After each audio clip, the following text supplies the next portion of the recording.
All I know is to be no reason. All I know is to be no reason. All I know is to be no reason. All I know is to be no reason. All I know, and you know, look at what happened. All I know is to be no reason. All I know is to be no reason. All I know is to be no reason. All I know is to be no reason.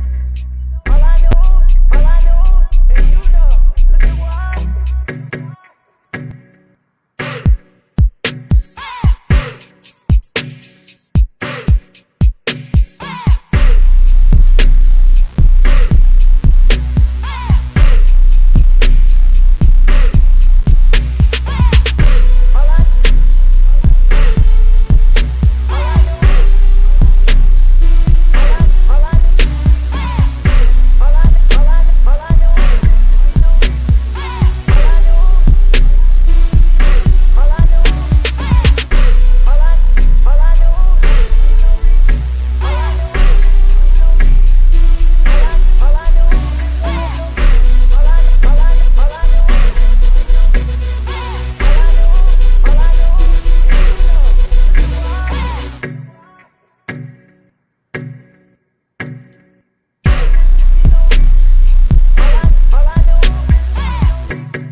What's going on, Conscious crew? Let me switch over my microphones and see if she want to act right today. Let me switch over my microphone. Matter of fact, no, I'm going to do that when Tyrus get in here. What's going on, you guys? Hope you guys are having an awesome, splendid, prosperous, wonderful-ass weekend. Hope you guys are having an awesome Sunday. I am blessed and highly favored. You already know what we're here to get into. But before we do so, I need you guys to go ahead and thumbs up the video. You guys know that thumbing up not only helps with YouTube's algorithm, but more importantly, it triggers up YouTube's notification system. So when you are thumbing up a video, you are literally knocking on the digital door of another Conscious crew member and telling them to get their arses into the sanctuary. Also, welcome to all of the new subbies. I love you long time, and please make sure that all of you guys have your notification bell set to all, because you never want to miss a day or the hour when the king is indeed king.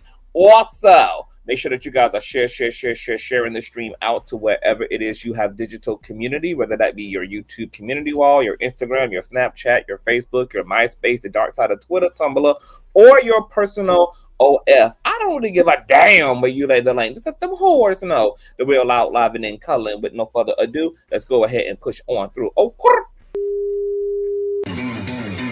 I know a place where you can recharge your soul. Baby, that's Consciouztv. And in the midst of brokenness, he gon' see your asshole. Baby, that's Consciouztv. You gon' heal, you gon' laugh and catch a little shade. Ooh, girl. Y'all know he be slaying, y'all better stop playing. Come hear what he's saying. Ladies and gentlemen.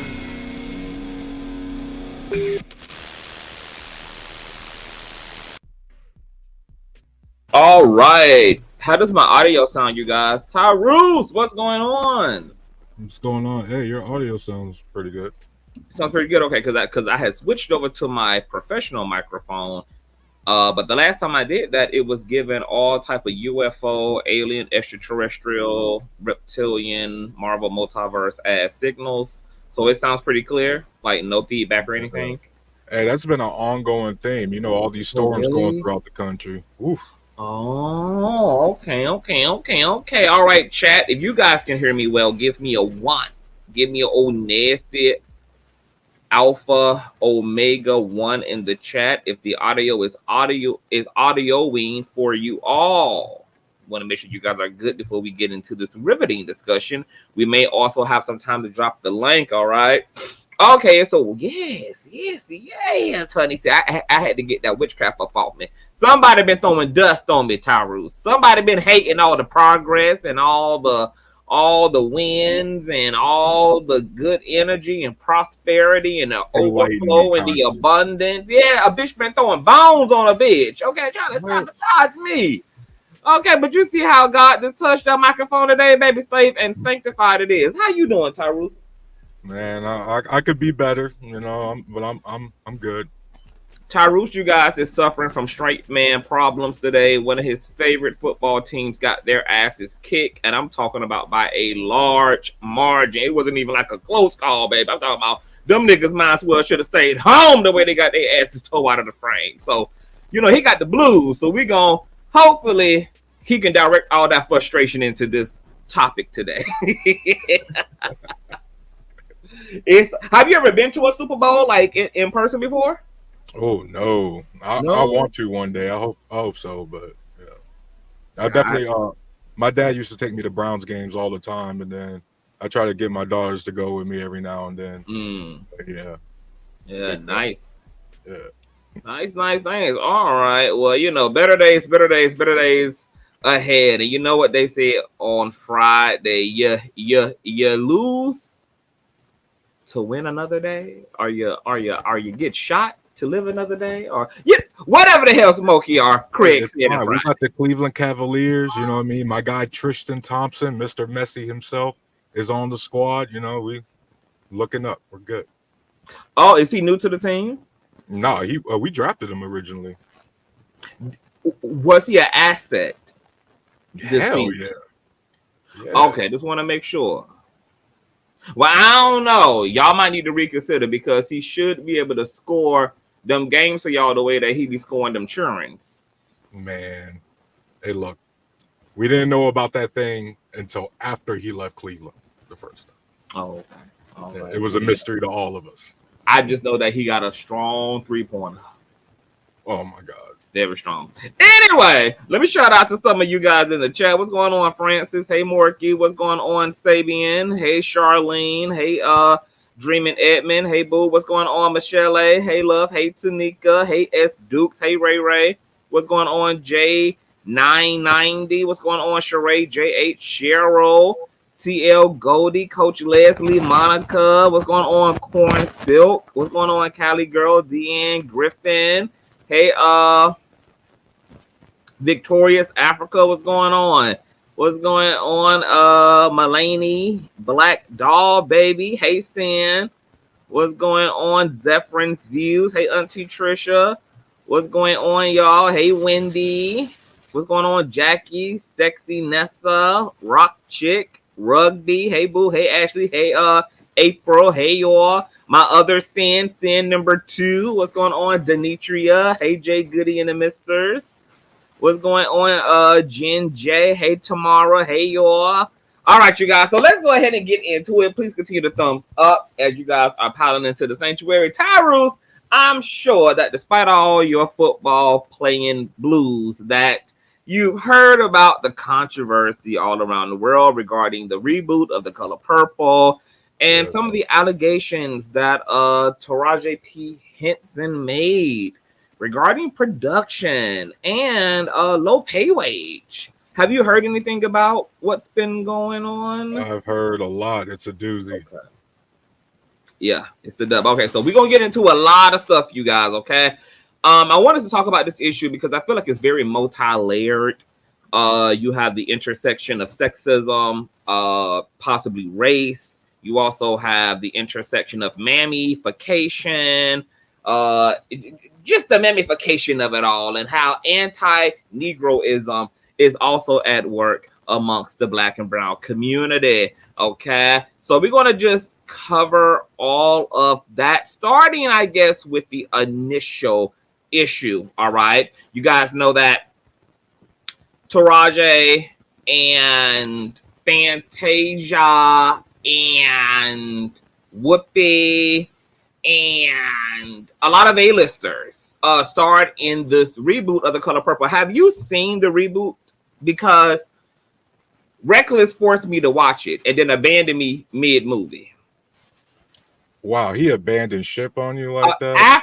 After he forced me. After he forced me into watching the movie, because I'm not a big fan of like old struggle, two natural braids in the hair type movies. I just don't get off on looking at cornfields and the struggle life of Black Americans. That's just ain't my type of sit down on a nice Sunday. So I saw a little bit of the first Color Purple. I abandoned that one. And then, he convinced me to watch this movie and abandoned me mid-post, but it actually turned out to be quite good and way better than the initial television adaptation. Really? So you like the new I loved it. I loved it. Way better than the original. Okay. What did you like? If you really, really, really want to like, if you want to feel the struggle, watch the first one. Right. If you want a great movie to watch the new one. It's just a great movie. Conscious, you remember when they all had us in grade school and that was damn near a whole week's worth of class? I was watching that special. We did that at a school on base.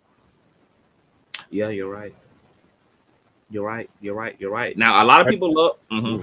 That's how iconic the first one was. My bad. Yeah, I mean, the first, the original is always going to have that equity on it, But for me, just in personal taste, I'm just not. It's just too much. It's already, all of that shit is already in my lineage. It's already in my DNA. It's already in the cellular memory of my DNA. I don't really need to see this shit visually depicted, especially in a fictional way to begin with. I mean, I'd much rather just watch a documentary if I'm going to just drive myself into sadness and anger. Despite the fact that it's not your genre, you actually walked away liking the movie. I did. I think it was well balanced. I think it was a great variation. It was a great version of the novel, for one. The musical has been doing really well. Fantasia has been starring in the musical. She's been on Broadway when it came to Color Purple, so she was obviously a great fit for Miss Seeley. And I think in the original one there wasn't necessarily any lesbianism in that one, so there was like some new aspects that they emphasized and colored in this new one. Plus, this one was more musical as well. So you had song, you had dance, you had entertainment. It was stellar. And I think that everybody slayed and brought their A game to the table. It was really, really, really, really good storytelling. I really enjoyed it. So, in your opinion, would you say Taraji got lowballed? Okay, so let's get into that. Let's go ahead and pile through. All right. Now, y'all know it's been a lot going on. And we're going to start from the beginning. Let me go ahead and share. All right. Hold on. You guys need the thumbs up, honey. Because if I look at those thumbs up, baby, and it's 180 of y'all in here and it's only 70 likes, honey, it's going to be torture. I will seize the kingdom by way of much violence. Okay. All right. So let me go ahead and pull up this article from screenrant.com. Let's get into it. All right. Oprah responds to alleged Color Purple set issues and controversies. Oprah Winfrey responds to the recent controversies regarding the work conditions on the set of The Color Purple. Winfrey, who starred in the 1985, the year I was personally born, version of the film, serves as one of the producers for the new musical remake. The Color Purple has received positive reviews and decent success at the box office since its release on Christmas Day of 2023.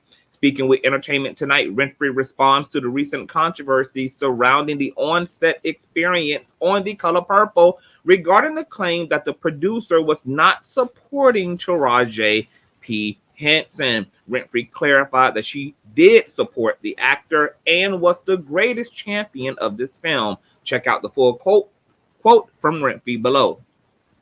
People are saying that I was not supporting Taraji. Taraji will tell you her damn self that I've been the greatest champion of this film. Champion not only the behind-the-scenes projection, but also everything that everybody needed. So whenever I heard that there was something that someone needed, I'm not in charge of the budget because that's Warner Brothers.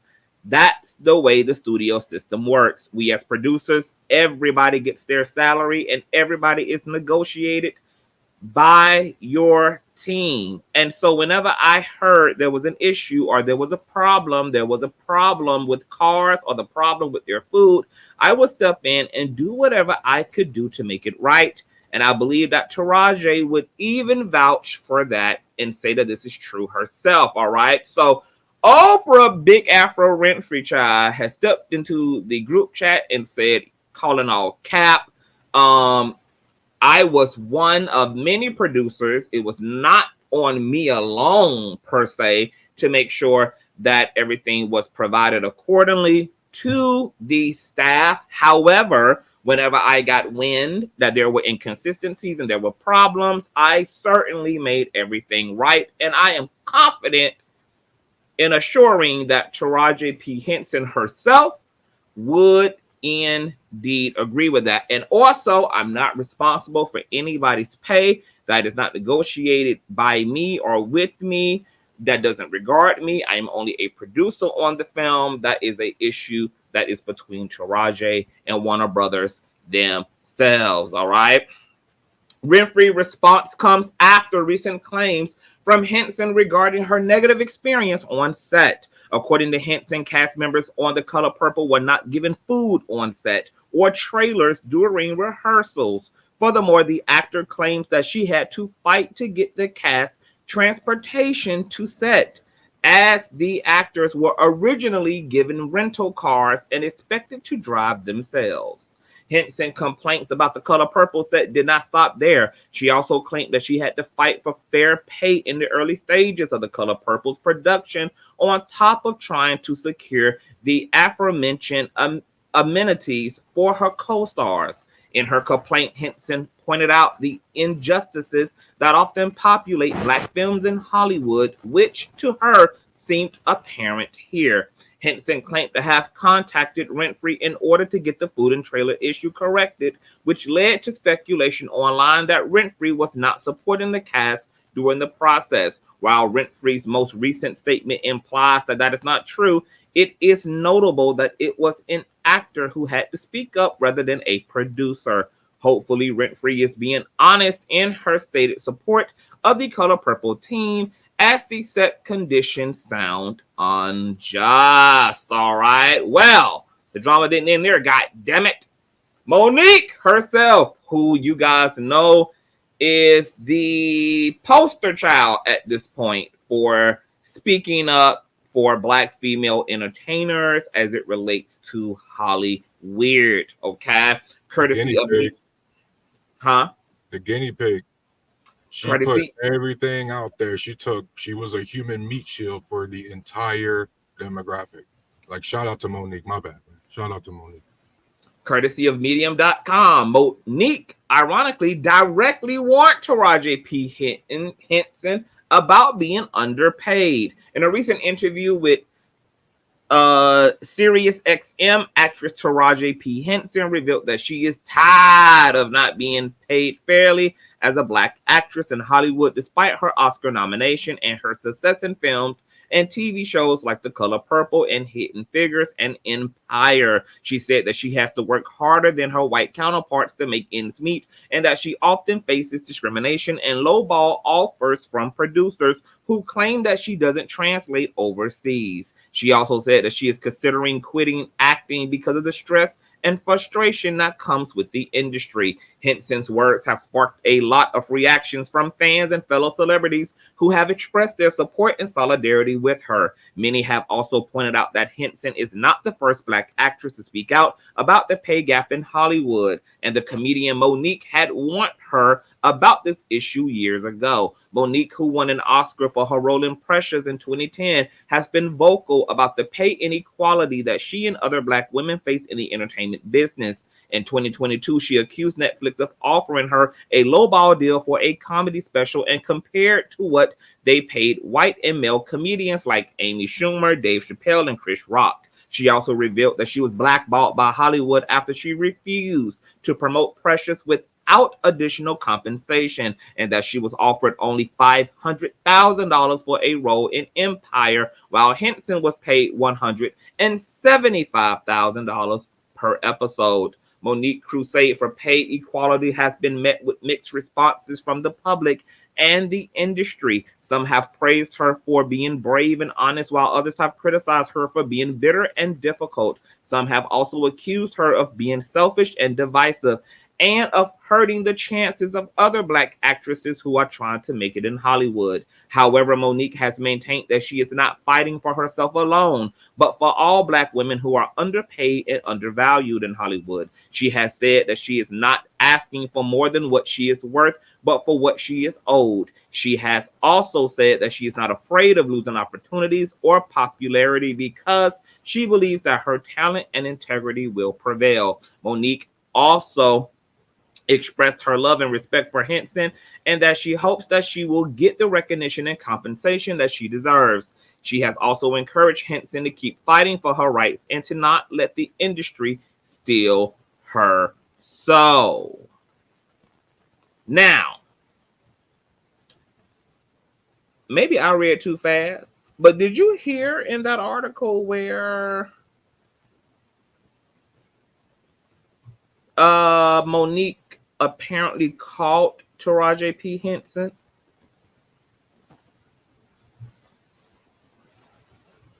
Tarus? No. No. Okay, that must have been another nasty piece of article.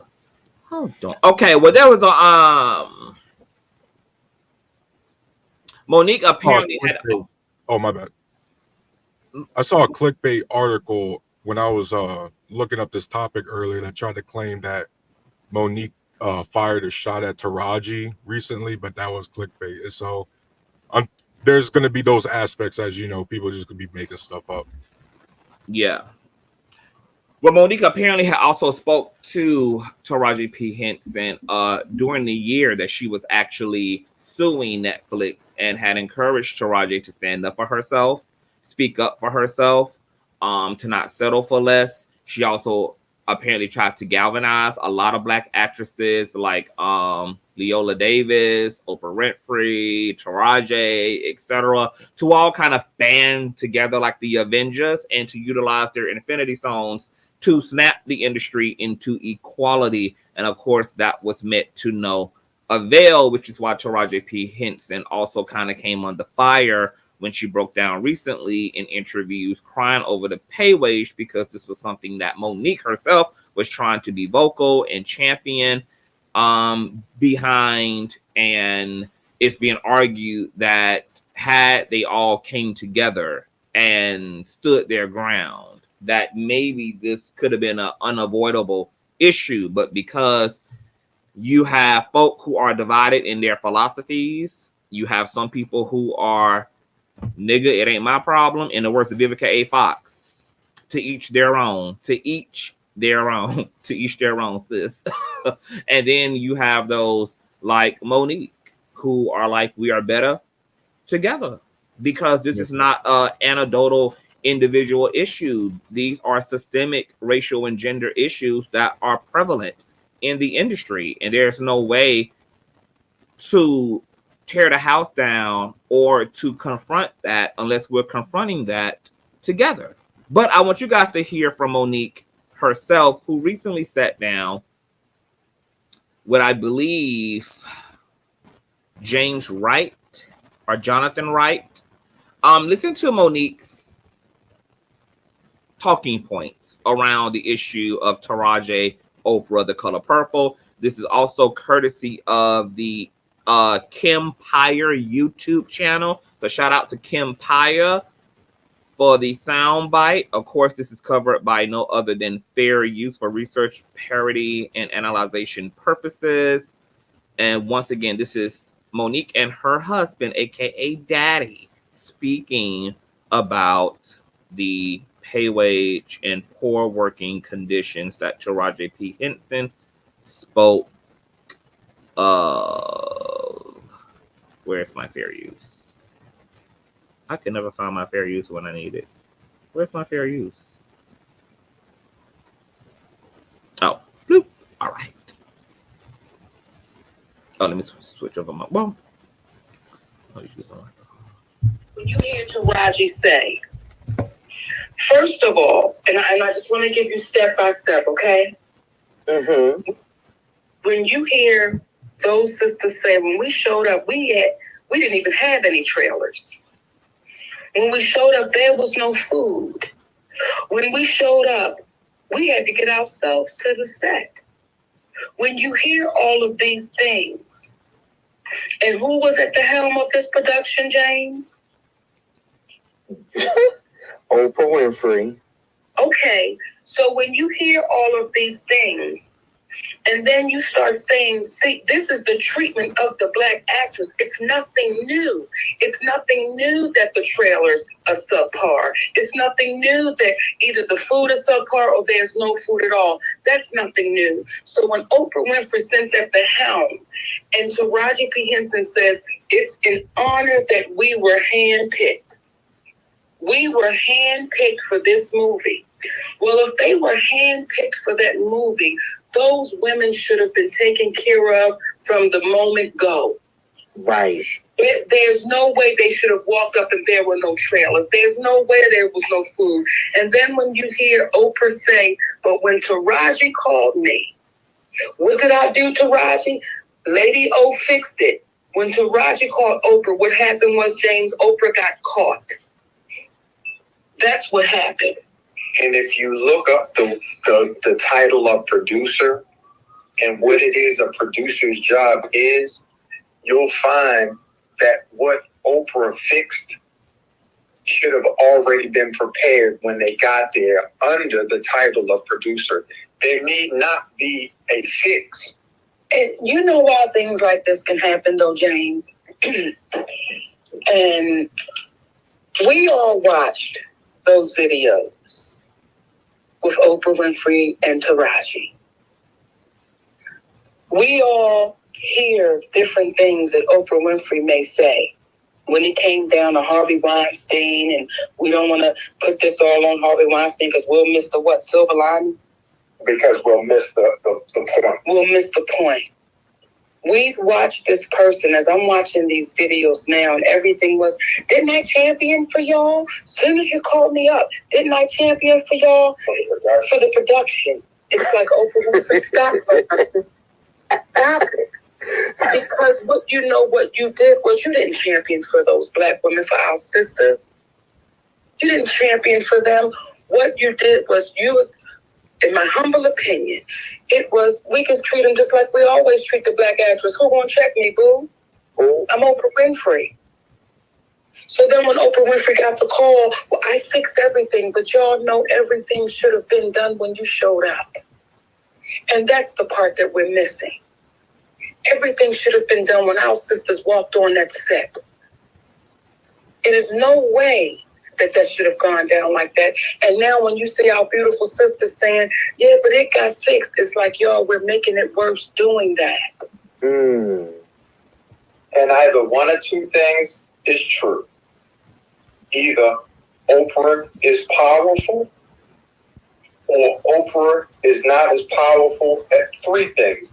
Oprah is powerful, Oprah is not as powerful as we believe, or Oprah chooses not to use her powers as it relates to championing for folks that need championing for.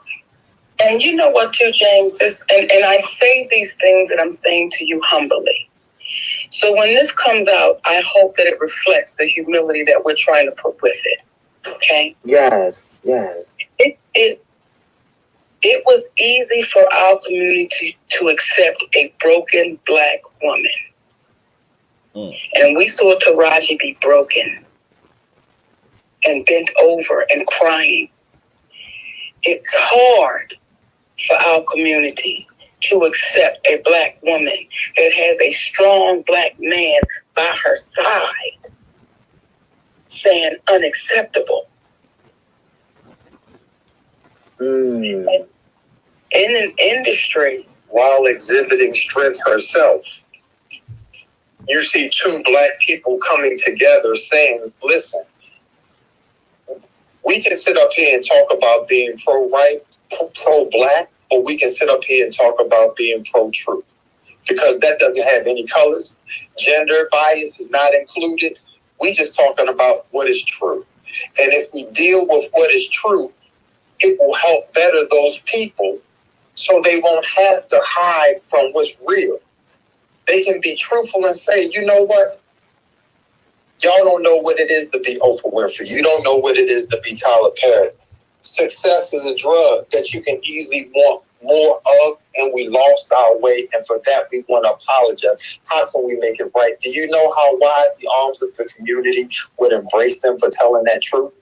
So a lot of people have been saying, all right, Taraji spoke out. That was once again courtesy of Kim Pyre on YouTube, child. So as you guys can see, Monique is on Oprah goddamn neck. Some people are saying that Monique is just a fat, bitter, nappy-headed ass fat bitch who just needs to shut the fuck up because it's never going to be enough for her. And then others are standing in support of the pressure she's applying to these alleged Black Boule members like Tyler, Lee Daniels, and Oprah themselves. So you guys just heard Monique spill. Before I get into my talking points, Tyrus, what are your thoughts on Monique's perspective?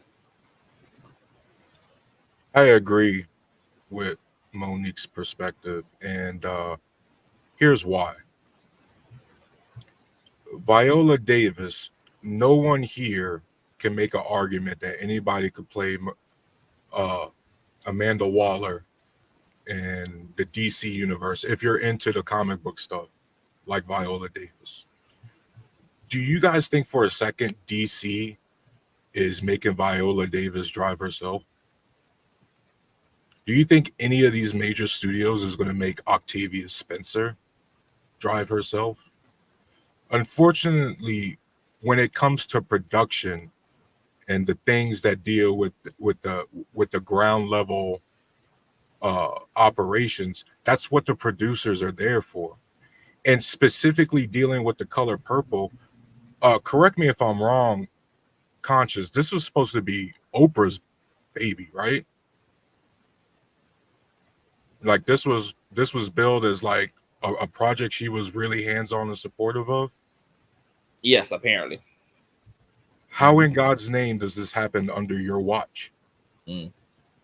You are an oligarch. You are part of the leader, part of the elite, which means the buck does stop with you. You get what I mean? You put your producer credentials on there. Well, we expect, or the actors and the employees under your watch expect you to do your job, not just throw your name around and then essentially be a ghost. Because I believe The Color Purple, this budget specifically was $100 million. I believe that was 150 million. Right.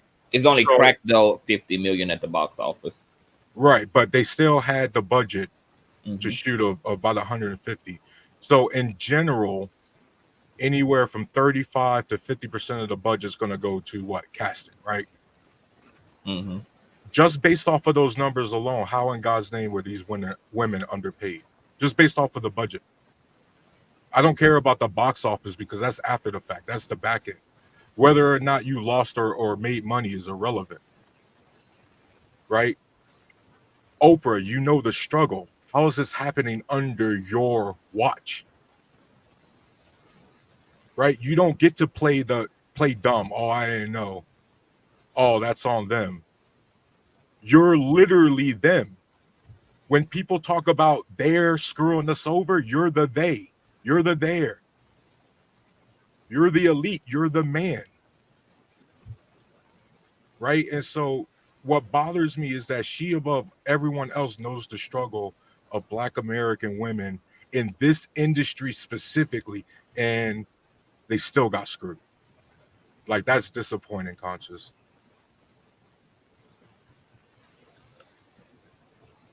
I have to agree and piggyback off that. This is just Oprah striking again, and I think you hit it on the nail when you said that there is a parading around of the title for the sake of the accolades and the credit, but you're not actually doing the goddamn work, because once again, how is this happening under your watch? Oprah Winfrey is a fat, Black, natural-haired woman. So if anybody knows about the way this industry has had to be navigated, the way that it disposes, mistreats, and misaligns any Black female talent, especially that of a darker hue, it clearly would be Oprah Winfrey herself. I understand that she's not the only producer, but not only is Oprah Winfrey the quintessential Super Soul Sunday, can't we all be in light and love, etc. For the sake of her reputation and her name being attached to this, should have also created the pressure to make sure that nothing could fall back on you, because of course, who the hell else would it be when you have, who else name would it fall back on when you have a big A-lister name like Oprah Winfrey attached to a project, and Black women are crying aloud about poor work conditions, etc. And here's a really big thing with Oprah, right? Because she did say, you know, I'm one of many, but when I got wind of things, you know, I corrected things. And even Taraji P. Henson would agree to that personally. Had Oprah Winfrey herself been a cast member, I'm pretty fucking sure none of these poor working conditions would have been apparent in her experience. If Oprah herself would have been the talent in this movie, I'm pretty damn sure trailers would have been assembled accordingly, food would have been provided accordingly, drivers would have been provided accordingly. Nothing would have went without a hitch. Nothing. I don't understand, but I do understand, because of gender and racial inequality in the industry, how these notable Black A-list talent, I mean, you got Fantasia Barrino. You have Taraji P. motherfucking Henson. I mean, people who have been around for decades at this point, have done everything from sitcoms to straight to DVD to blockbuster to some of the most cultural relevant movies like Baby Boy, etc. How is it that you have your star talent, not only your star talent, but these are selected talent. These are people that Warner Brothers themselves, that talent scouts themselves personally sought out. These are not even randoms who showed up to the audition process. These are people you sought out. Nope. These are people that production sought out to fulfill this movie. And you have these people driving themselves in Atlanta. Do you know anything about Atlanta traffic, Tyrus? Yeah, I've heard about it. I've been to most of my family's from New York City, so I know traffic jams. You know what I mean? Driving through Atlanta traffic is equivalent to a penis driving through a gonorrhea-filled vagina. That's terrible. Yeah. Just consider Atlanta roads an STD. a very active one. And you wanted Fantasia, who just learned how to read yesterday, to drive through Atlanta traffic. You wanted Taraji P hitting as if she ain't got enough shit to worry about prior to getting to the set. From making sure that the wigs, the Gorilla Glue, that she knows her lines and her script, and you want these people to have to pussy pop through traffic themselves. Who does that? Do you think Oprah would have been driving herself to the set of Color Purple Tyrus? Absolutely not. Oh, okay. See, Conscious, I'm sorry, I gotta go off. This is what bothers me, because we, and I say we as the Black community, you always ask the people in our industry that represents us, you ask those white guys in suits at the Warner Brothers top for your production studio, like Harpo Studios or Harpo Production or whatever was involved, to be like, hey, look, we're gonna do this. This is gonna be a diverse cast, diverse director, a lot of Black leads and everything. It sucks when your own people screw you over after you absolutely essentially get a blank check. Do you know how many blockbuster movies didn't have $150 million budget? And then on top of that, you look at Taraji, you look at Fantasia, you look at these women who are unfortunately are used to giving the hometown discount, right? And yet everything that is literally a quality of life and that you could write off on your taxes, like making sure the food is there, making sure they all have drivers, making sure they all have trailers, massive tax write-offs, you can't even be bothered to do that. They already knew the struggle in making sure everybody get paid. That's why they didn't get paid, despite a nice little casting budget. But on top of that, they couldn't even get the luxuries, the wine and dining. No, they got screwed over both ways. Like, yo, that pisses me off, man. It's so wild. And this is what we mean by not all skin folk are kinfolk. And this is a prime example of that, where it's going to take a lot more than just having Black people in positions as it relates to the Black experience in this system, because you have Black people and then you have Black looking people, as Vicky Dillard would say. You have the overseers, and then you have the actual community. And I don't think that there's anybody who would disagree with the fact that Oprah should have been, her championing behind this film should have involved making sure that her talent was well taken care of in an industry that treats Black people like pure shit. It's already an exploitative system, period, as it relates to anybody in it, regardless of race, regardless of gender, etc. That's only quantified and even more nuanced when you bring minority people into the equation. And I agree with Monique that this shouldn't have been a matter of you having to fix things after the fact. These amenities, these luxuries, these are basic amenities afforded just out of the gate. These aren't even things that, these aren't even things that have to be asked for in the aftermath. Like, why weren't these things provided for them the same way that they would have been provided to you had you been an actress on the set? Now, there's other issues here, because Monique made a great point that Taraji is a more palatable victim to the Black community. She's talking about the model citizen concept, talking about respectability politics. The single, slimmer, more approachable Black figure is able to rally empathy and sympathy versus her, a fat black woman with a very vocal and adamant black man beside her, received backlash when she cried aloud.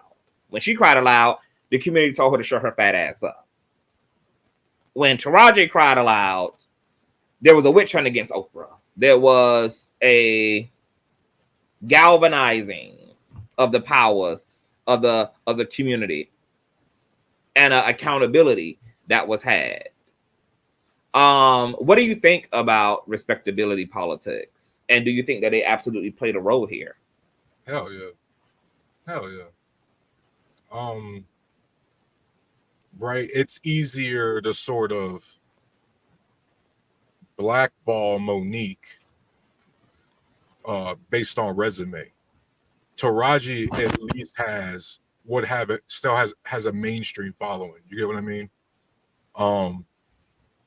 So it does play a role. What's also true though is, and as you've seen with some of Monique's comments, it's like sometimes people like that are exhausting because you know the inevitable "I told you so." They're gonna go on a week-long spree with that. And then you're like, okay, we get it, but damn. And so that's what sometimes makes it hard to like for other people to apologize, even though, let's be clear, she was right the entire time. We always say, don't shoot the messenger. Well, I never even knew what people had a problem with Monique's initial delivery. Anyway, I thought she was respectful with it. As Monique would say, it was because she had the audacity to be a unattractive fat black bitch asking for what she was worth because she's considered because she's considered to have none. She's considered to have no worth. So the audacity for her to stand up for something that she's not even allowed to have to begin with, that she doesn't even have to begin with out the door, that she should be lucky to even be there amongst the elite. Bro, our demographics' ability to eat our own really needs to be studied. This is ridiculous. We finally get people at the top and then they just punch at each other. Like, and then on top, I'm sorry, man, but I can't do it with Oprah because at the end of the day, she's been an elite of the elite far too long. I give her smoke like I would give any dude because you're too wealthy and famous and in control of shit like an octopus to feign ignorance. I don't want to hear that shit. You're Oprah, right? You got literally a following to the following of a following to you. You are the one woman on this fucking planet who can go scorched earth like Donald Trump and get away with it. And yet you routinely do the opposite. That pisses me off, man. So like, here, what's the point of all the wealth if you're not going to use it? Like, I get it. Everybody, you can, and what sucks is you can do both. She can still be a freaking rich billionaire and still pay people correctly, but nope. So here is the interesting question. Vivica A. Fox, to each their own. Mammy, Fantasia, Bruno. I asked for my own cast because I'm here. Mammy. The third interesting question is Taraji P. Henson herself a motherfucking mammy? Because she also stood down when Monique was standing up for all of them. And now 2 years, 3 years later, she's crying the flute about the very thing that Monique experienced at the hands of the industry and black gatekeepers. And everybody, for the most part, was very silent and left Monique to her own devices and told her to shut her fat ass up. Is Taraji P. Henson a mammy herself? The attitude that it's not my problem until it becomes my problem. How problematic or not is that attitude? Because what I cannot stand about conversations, whether it's around gender inequality, racial inequality, orientation inequality, etc., is that a lot of folk will bring their anecdotal into issues that are more systemic in nature. Right. You know, like this isn't about AKA Vivica A. Fox. Rather, you're good or not. You are a Black woman in a vacuum and vortex of white supremacy, and you being personally successful by your own metric does not do away with the data and the real life statistics around pay inequality as it relates to being Black and woman. Fantasia, this isn't about whether you preferred your own car. When I saw Fantasia stitched into that goddamn prom dress in front of Oprah, and they were talking to the corresponders, I felt like I was just I was looking at Fantasia tap dance her ass off in front of Massa. Like, she so desperately did not want to get on Oprah's bad side in her face. She was so quick to jump. At best, she could have just actually shut the fuck up. At best, she could have just actually just allowed Oprah to despite that battle herself. She was so quick to make sure that Oprah knew, I ain't got no problems, Massa. I was just troubleshooting just fine. I preferred the drive, Massa. I was all right. And I'm just like, Fantasia. Fantasia.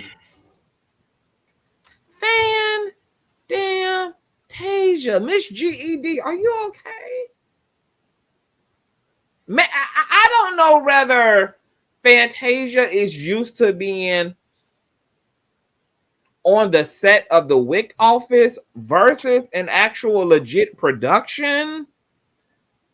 Because if she would have actually had any experience in doing so, as Monique said, these were protocol amenities. These are basic. This is basic. This is not. We ain't talking about exceptionalism here. Yeah, this is not exceptionalism. These are the basics. Is a brown paper bag lunch and a damn room to go quiet your damn mind down in between filming your scenes. Fantasia, what jumped out of you other than the arousal of the mammification of it all? And this is why gatekeeping happens even in the Black community. And it's so unfortunate. It's so unfortunate that a system that Black and brown people did not create, called racism, has become such a reality and now something that has to be survived, that there has to be gatekeeping even within the Black community, because you got Black people who can't trust Black people because we're not all on the same accord. We're not all of the same attitude.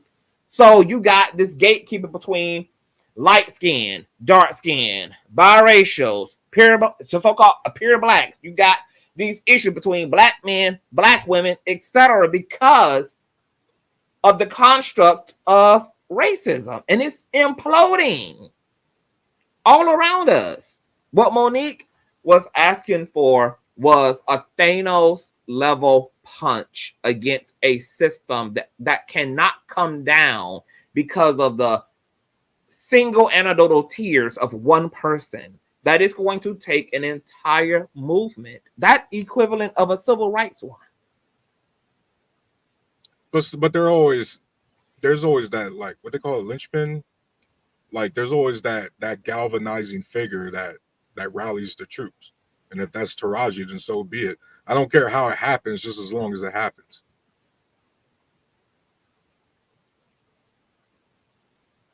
Nikki D, please stop spamming my chat.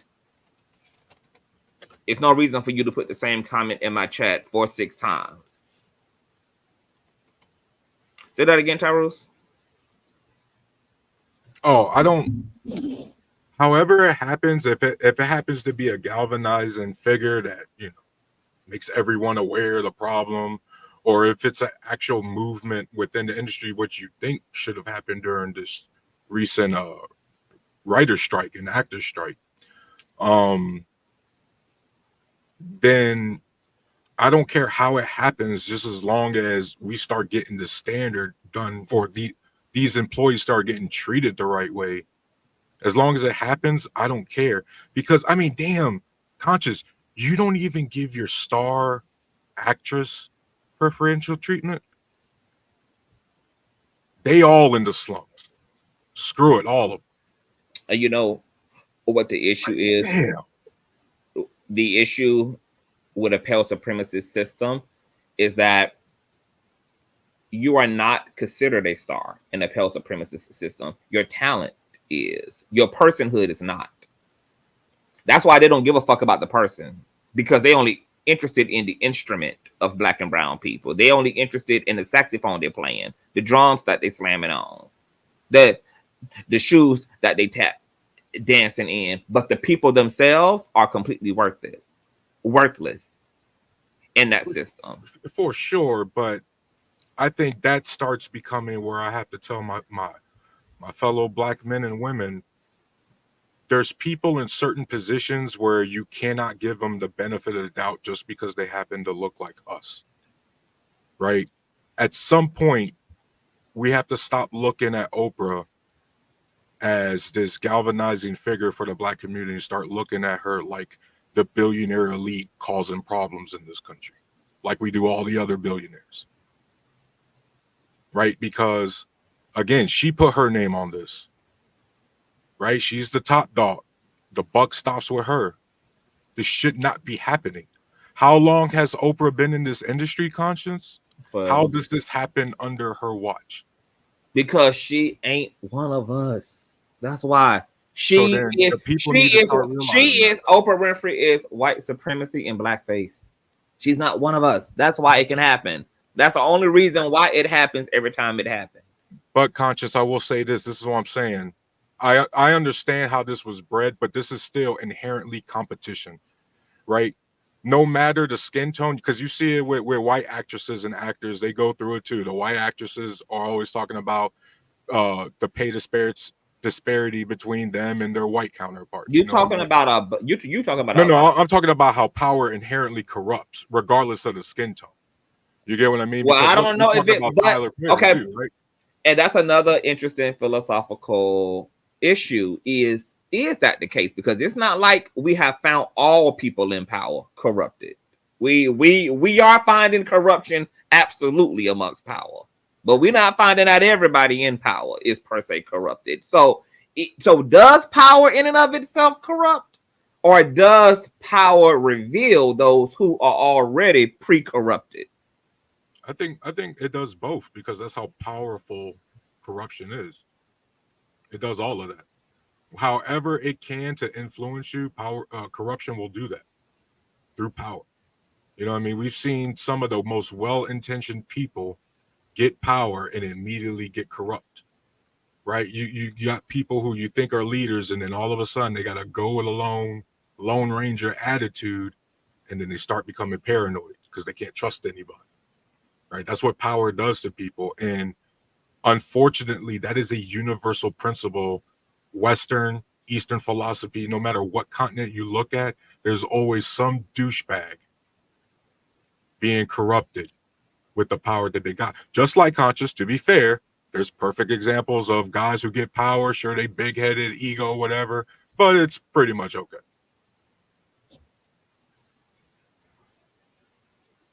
Oprah's not one of them. Oprah is a tap dancing coon who's more interested in aligning herself with those who she believes is on the winning side, and that unfortunately are people who don't look like her. And she too participates in blackballing and derailing and gatekeeping as it relates to other. I'm so glad you said gatekeeping. This is what I wanted to ask you, Conscious. Do you think there's a level of she doesn't want anybody even sniffing her level that looks like her? Like, how much do you think is a driving force of that? Like pure aggressive competition? I think it's way deeper than just surface level competition for Oprah. I feel like Oprah came up poor, black. She was assaulted and physically and sensually abused by people who look like her. And I don't think that she really dealt with that trauma. And I think that she still sees her enemies when she looks at the black community in general. I don't think she's isolated the people that have abused her directly in her life. I think she has projected that image onto the entire community. A whole blanket. I agree. Yeah, a blanketed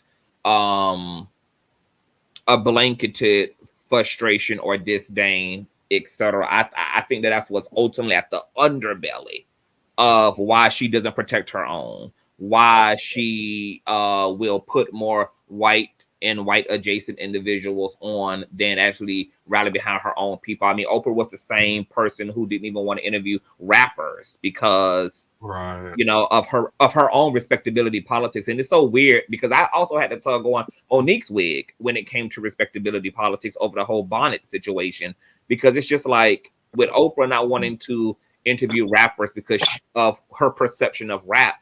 But it was like, yeah, there's something to be said there. But in principle, do you not understand that the reason why you had to fight hard and tooth is because of the same respectability politics? Like your own walk and come up was burdened with the adversity of respectability politics. The same thing with Monique. It was just like when she came for the girls who wearing the bonnets and you're dressing in your PJs at the airport, etc. It's just like, girl, you're here speaking against the same principle system of respectability politics that are saying that you shouldn't be fat and you shouldn't be vocal and you shouldn't be passionate and you shouldn't be etc. because of these tropes. It's just like they get in their own way. But as the comment section is saying, so many, Oprah has not really demonstrated a allegiance to the flag of the black and brown flag. Conscious, but when do we start? Or I guess it doesn't matter what we think. But when do you think Oprah is finally going to flex all that muscle she's accumulated? She's not, because her ass is probably on the way to jail soon. Ugh. You got to remember, she not only, her friends are Harvey and Jeffrey. I mean, you know, the way that this glass ceiling is cracking, the way that Mount Olympus is rumbling right now, Oprah time is coming too. And it's already starting to ooze out, you know, before there is a indictment of Oprah's questionable rise to fame, success, and all of the controversy surrounding her ass. Because, you know, the old saying probably reigns true that birds of a feather indeed flock to goddamn feathers. So you got to really ask yourself, why the hell would Oprah be interested in protecting Jeffrey and Harvey? Why would she have attempted to literally physically distract the public from the attention that the media was providing regarding the alleged crimes of her two besties, and instead wanted to prompt two black men up in their place, R. Kelly and Michael Jackson, who is deceased, gone, and dead, who Oprah benefited from alignment with? She didn't want to do that surviving Neverland Ranch when she gave LaToya Jackson a goddamn show on OWN Network and wanted to bank coin off of the Jackson's name. She didn't want to do a surviving when Michael Jackson was okay with sitting down with her motherfucking ass and giving her ass a goddamn exclusive. She did the same thing to Russell Simmons, who she also developed a relationship with, brought on the Super Soul Sunday. You wasn't a goddamn interested in interviewing his accuser when he could benefit you.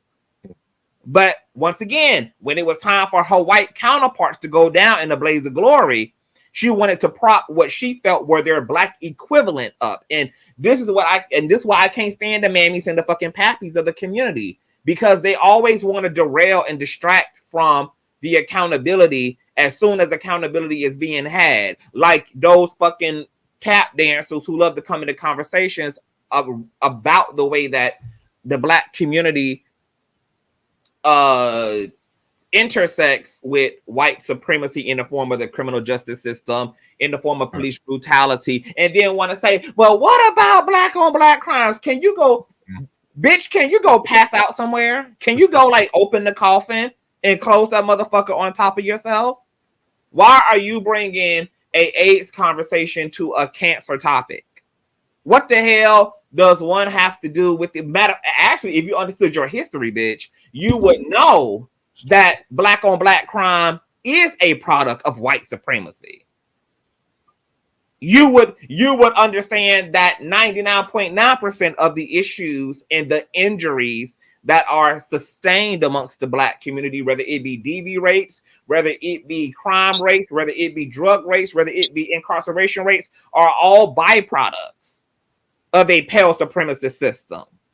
So there's no issue that you can look at in this country, especially as it relates to black and brown and marginalized communities, that is unrelated to white supremacy, and that is original and unique to a community because of white patriarchal capitalism. And that's Oprah. The bitch literally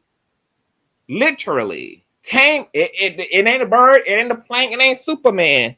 It's broad shoulder ass Oprah swooping in, baby, to making sure. Hey, Conscious, I gotta drop my daughter off real quick. Just drop me off in the back. I'll be back. Okay. I'm just leave you up here. Welcome to the platform, Shauna and Sin. Shauna, what you feel about Monique's talking points? And apparently I think Tyrus said earlier that it was clickbait that Monique called Taraji a coon as a result of making up with Oprah. I believe that was clickbait. But what do you think about this whole issue? Well, I think that y'all have some great talking points. I was thinking about Oprah. I think when you become so rich and famous for so long, there's a disconnect from your roots, and also, especially when you're talking about healing, Oprah's very male identified, and clearly it's white male identification that seems to be prevalent. I started to I like to give people some grace and some benefit of the doubt because we don't know what they do behind the scenes.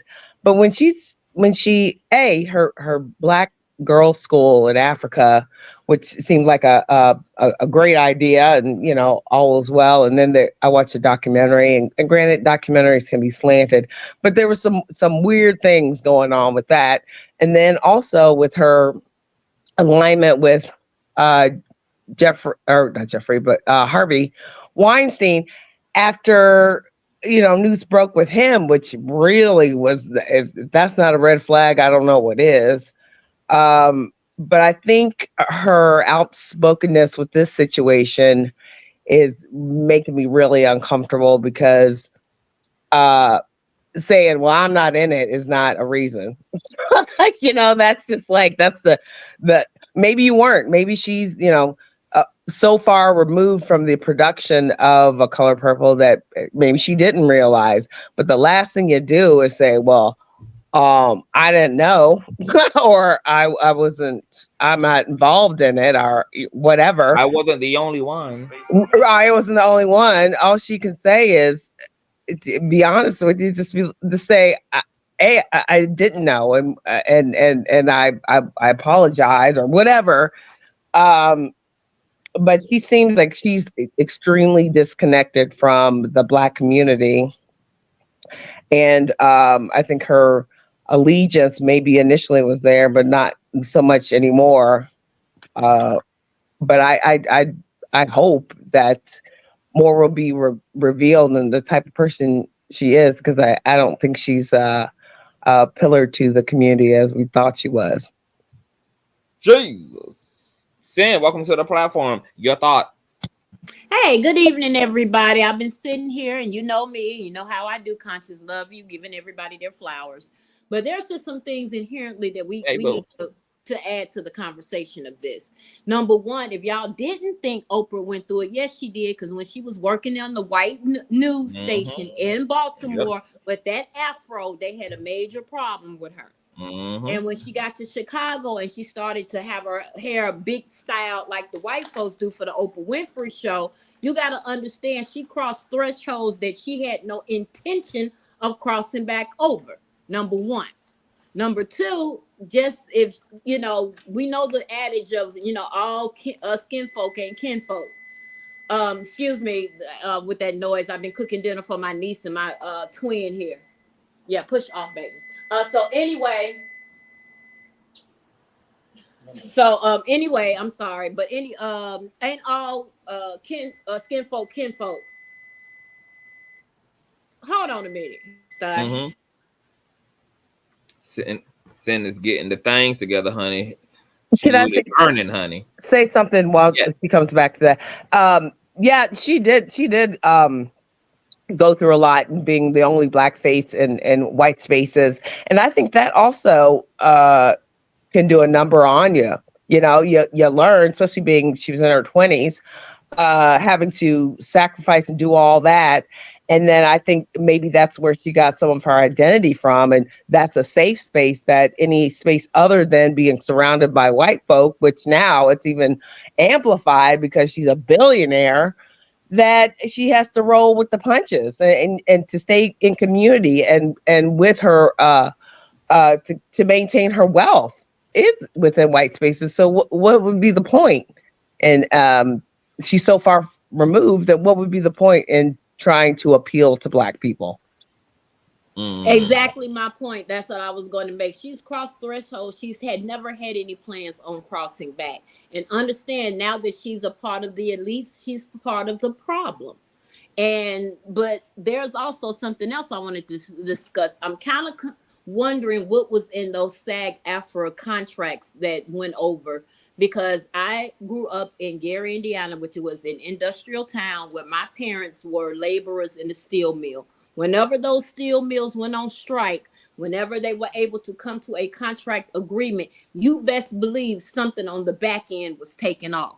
Same thing in nursing. I've worked in states. I've gone and took care of patients while their nurses went out on strike. When they come and get the money and the benefits that they wanted, you can best damn believe that they take something off the back. And most of the time, it started with taking away IV therapy that they've had to bring back now. They've taken away having phlebotomy on the floor to draw your blood. They've taken away from EKG techs, this, that, and the other. So this is a larger problem, but it's not going to be, we'll see the comings of it if it ever happens to A-list white actors, that they show up on the job and they don't have the accoutrements that they're used to.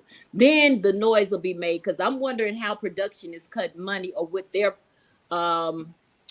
contracts look like after the SAG-AFTRA strikes, for them to have dropped the ball. Because when Oprah probably don't even have to book her own whatever. So somewhere somebody thought that it was okay to lowball these people and think that they weren't going to speak on.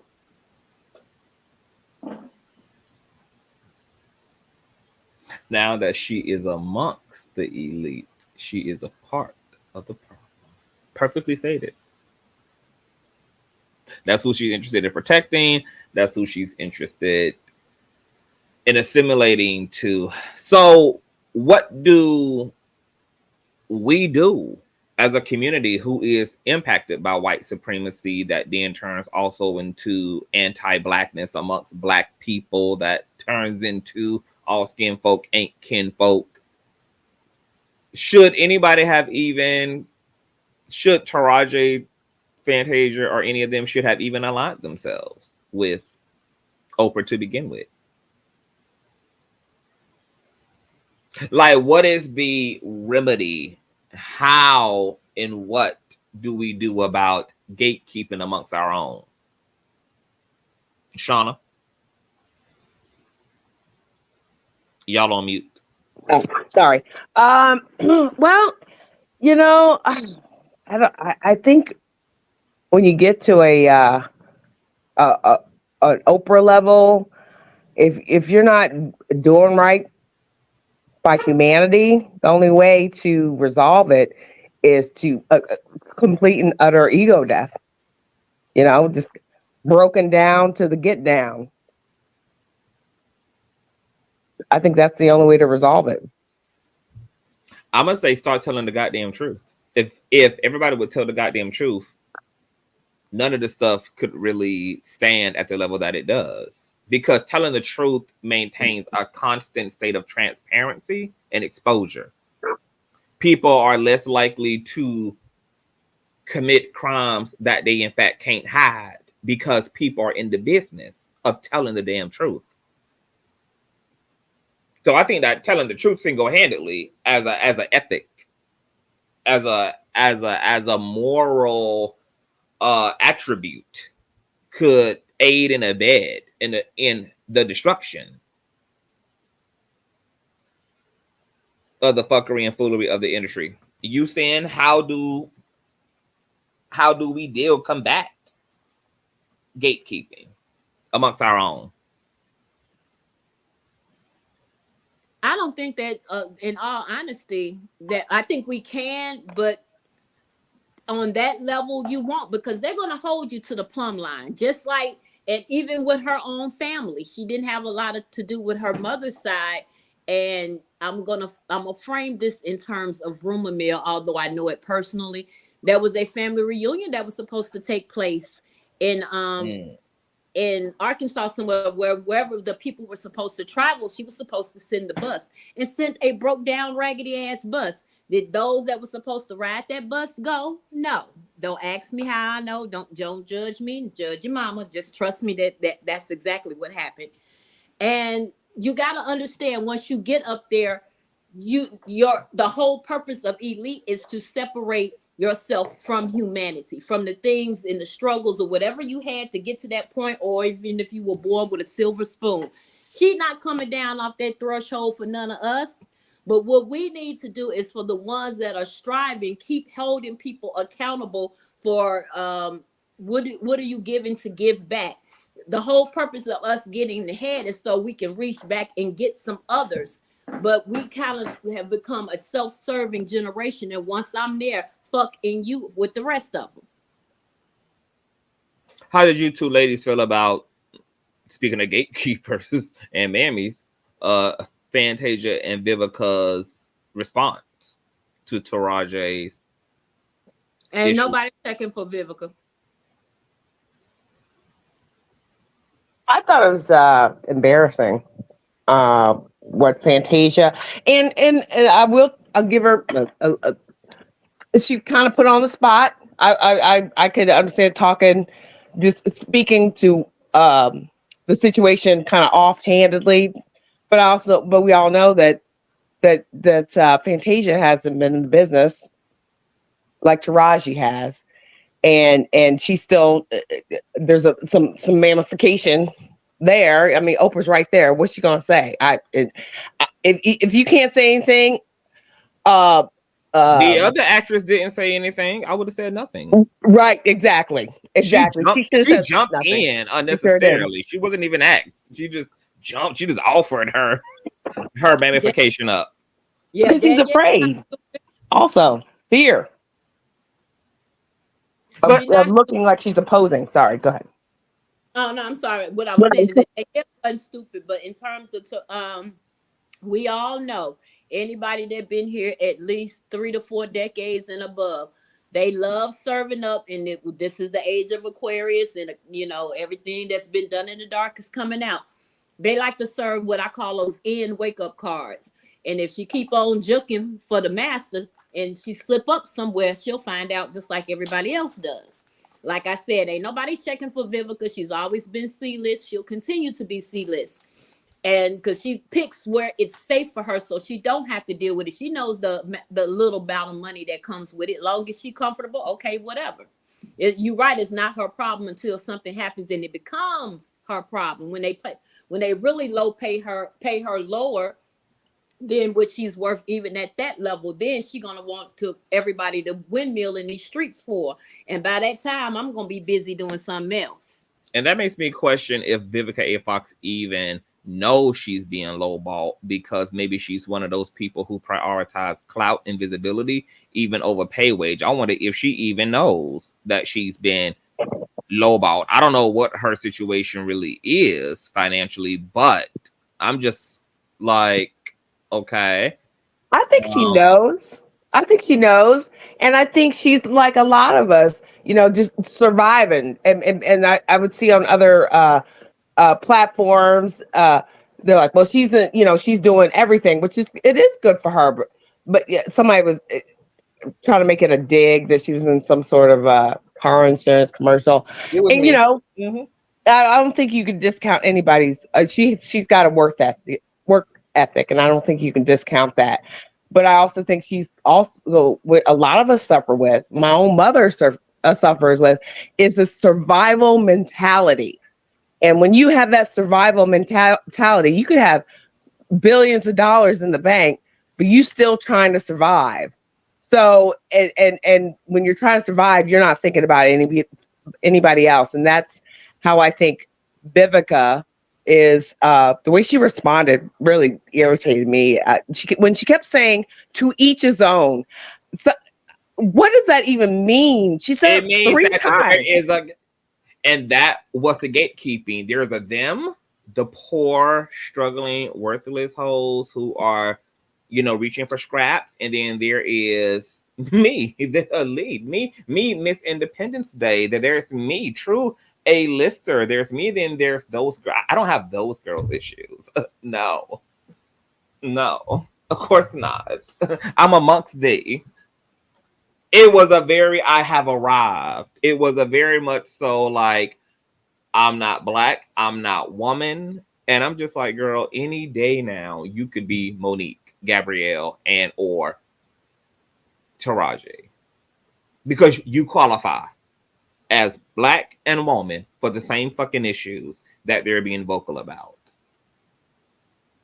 I have no doubt that just existing as a black woman in that atmosphere that she has felt like Taraji, and the fact that she's not willing to admit it says something about her.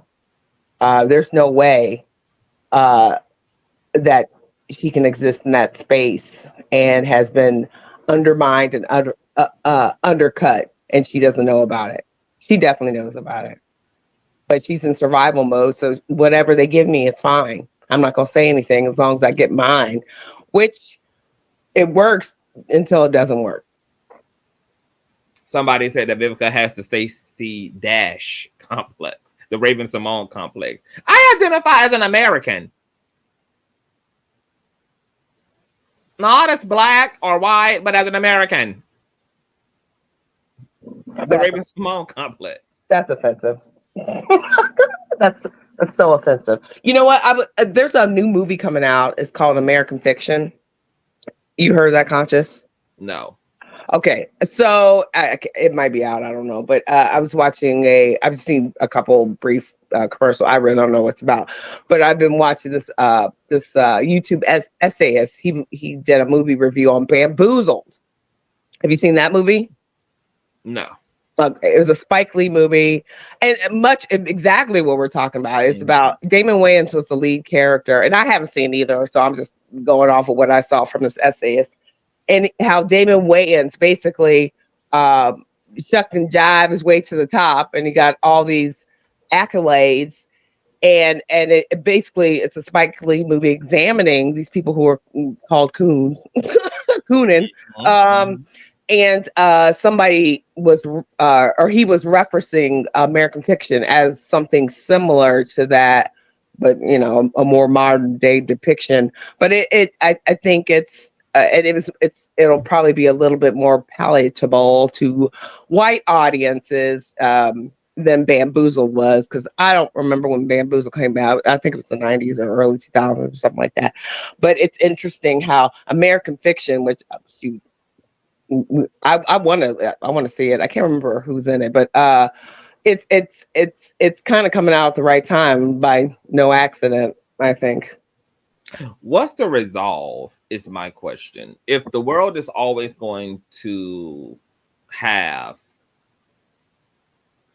racism in it, and those who are racist are going to have their fair share of power and create systems that disseminate power according to the ideals and philosophies of white supremacy, what is it that we just need to do as black people? Why can't all the righteous, sane, virtuous Black talent and power come together and just create their own entertainment business.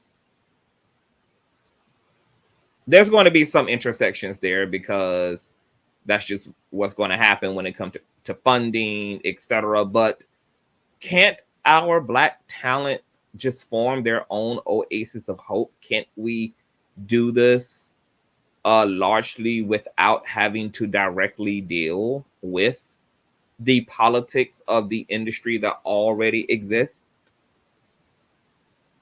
Like, what's the way out is the question. We know what the problems are. What are the alternatives? What are the, where's the road to a peace of mind? Where's the road to the promised land? What does that journey look like? I think the journey is what we're seeing right now is people calling it out and making others aware of what's happening behind the scenes. I think naturally it will begin to balance itself out.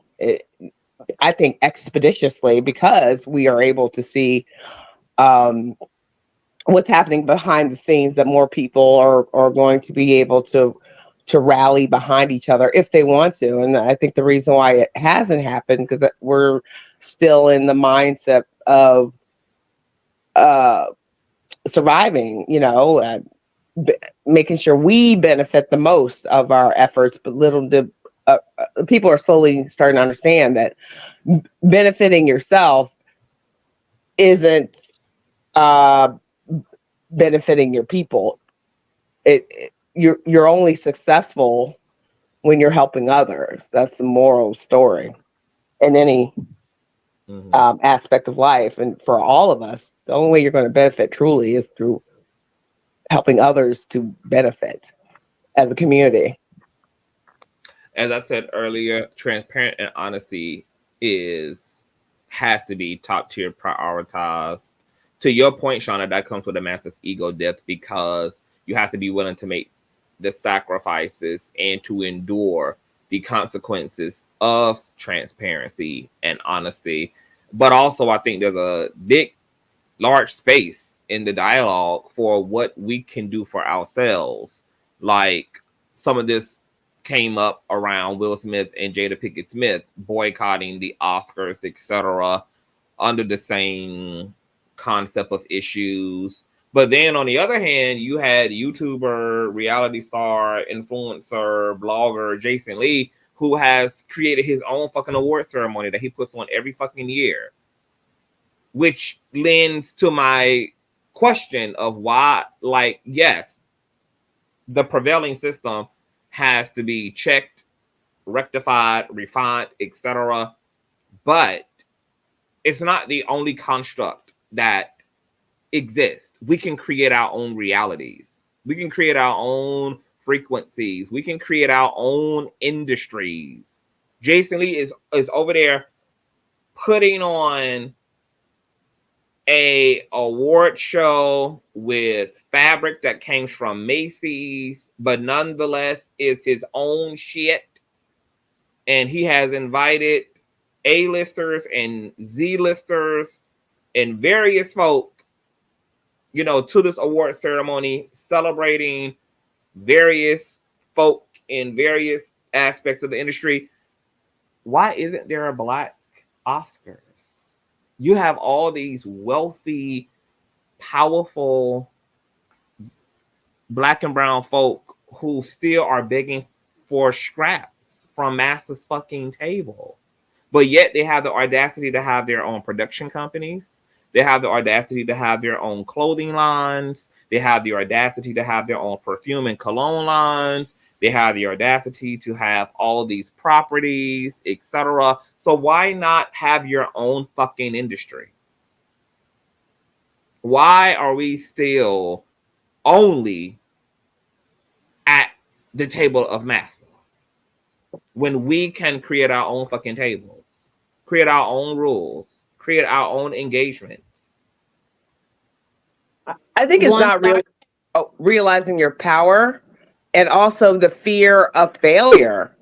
or and a fear of isolation, because well, side note, like with Angela Bassett, someone brought this up on a platform I was watching, and I don't know if it's true, but I have a feeling it is true.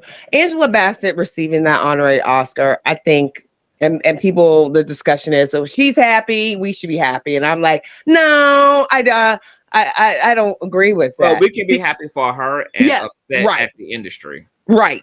But someone point out, again, I haven't fact checked, is that these, first of all, I never even knew these honorary Oscars even existed until Angela Bassett. I don't know about y'all, but the honorary Oscars are predominantly Black and brown people. Which I think that's real interesting. Oh, actually, I take that back. Samuel L. Jackson, I think he got one. But I think that's interesting.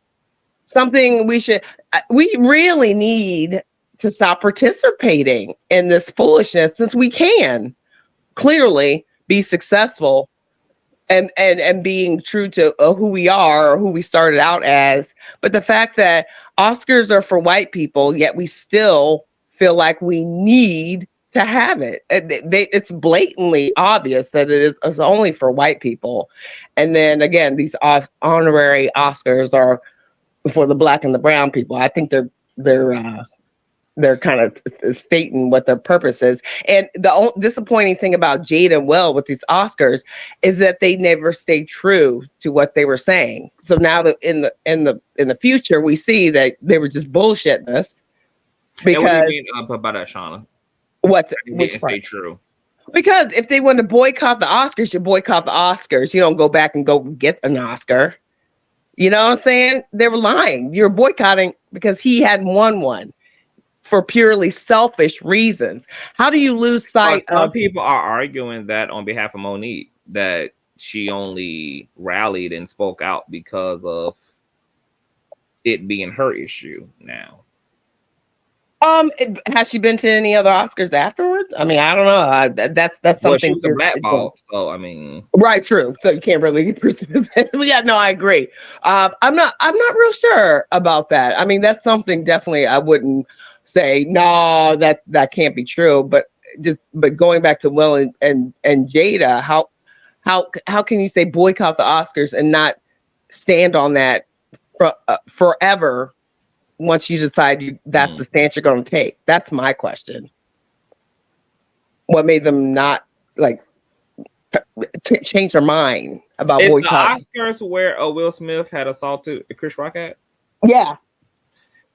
It seemed like the Smiths just need to stay the hell away from the Oscars altogether. It's a spirit on the Oscars. You know, it's always been on the Oscars. And then let me bring up this one point. I think her name is Hattie Mitchell or Hattie something from Yeah, did she win the Oscars? Was she wasn't allowed to go? No, she went. She was sat in the back. She won the Oscar, but she died penniless. Yeah, but I thought she wasn't allowed to even pick up the award. Like she wasn't even allowed to accept it. No, she accepted on a podium. Now, it's back then. Understand, we don't have the they have the graphics and stuff we have today. I think it was they set it up for her as the acceptance of a podium because the Oscars wasn't on a big scale back then. Because I had just looked this up the other day. It was actually at one of those restaurants that were famous back in that time. But I think they did it where it looks like she was a part of the crowd, but kind of wasn't because she had to come literally from the back of the room. Now, that footage they did have. Okay, I got it. I see. But you're right. I don't disagree with anything that you're saying, Ms. Shauna. You're absolutely correct. Yeah.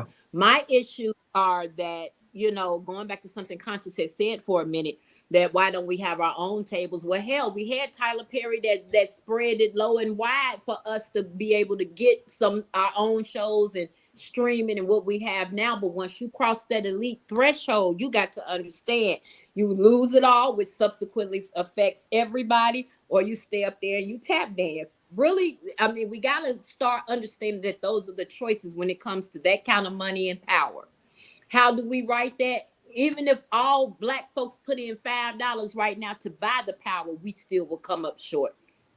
So you got to kind of understand that this is what's expected of them now. If this is the bridge you want to cross and sell your soul out like that, that's their business. But some of the inner workings and the behind the scenes that make this shit pop off is some of the places that we don't discuss enough.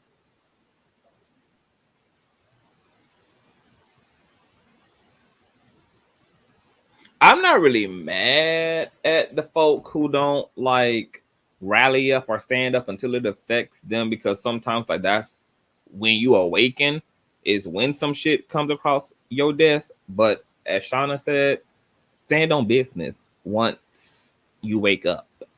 Don't now know what the system looks like and the way that it's rigged up, and then be out for your damn self.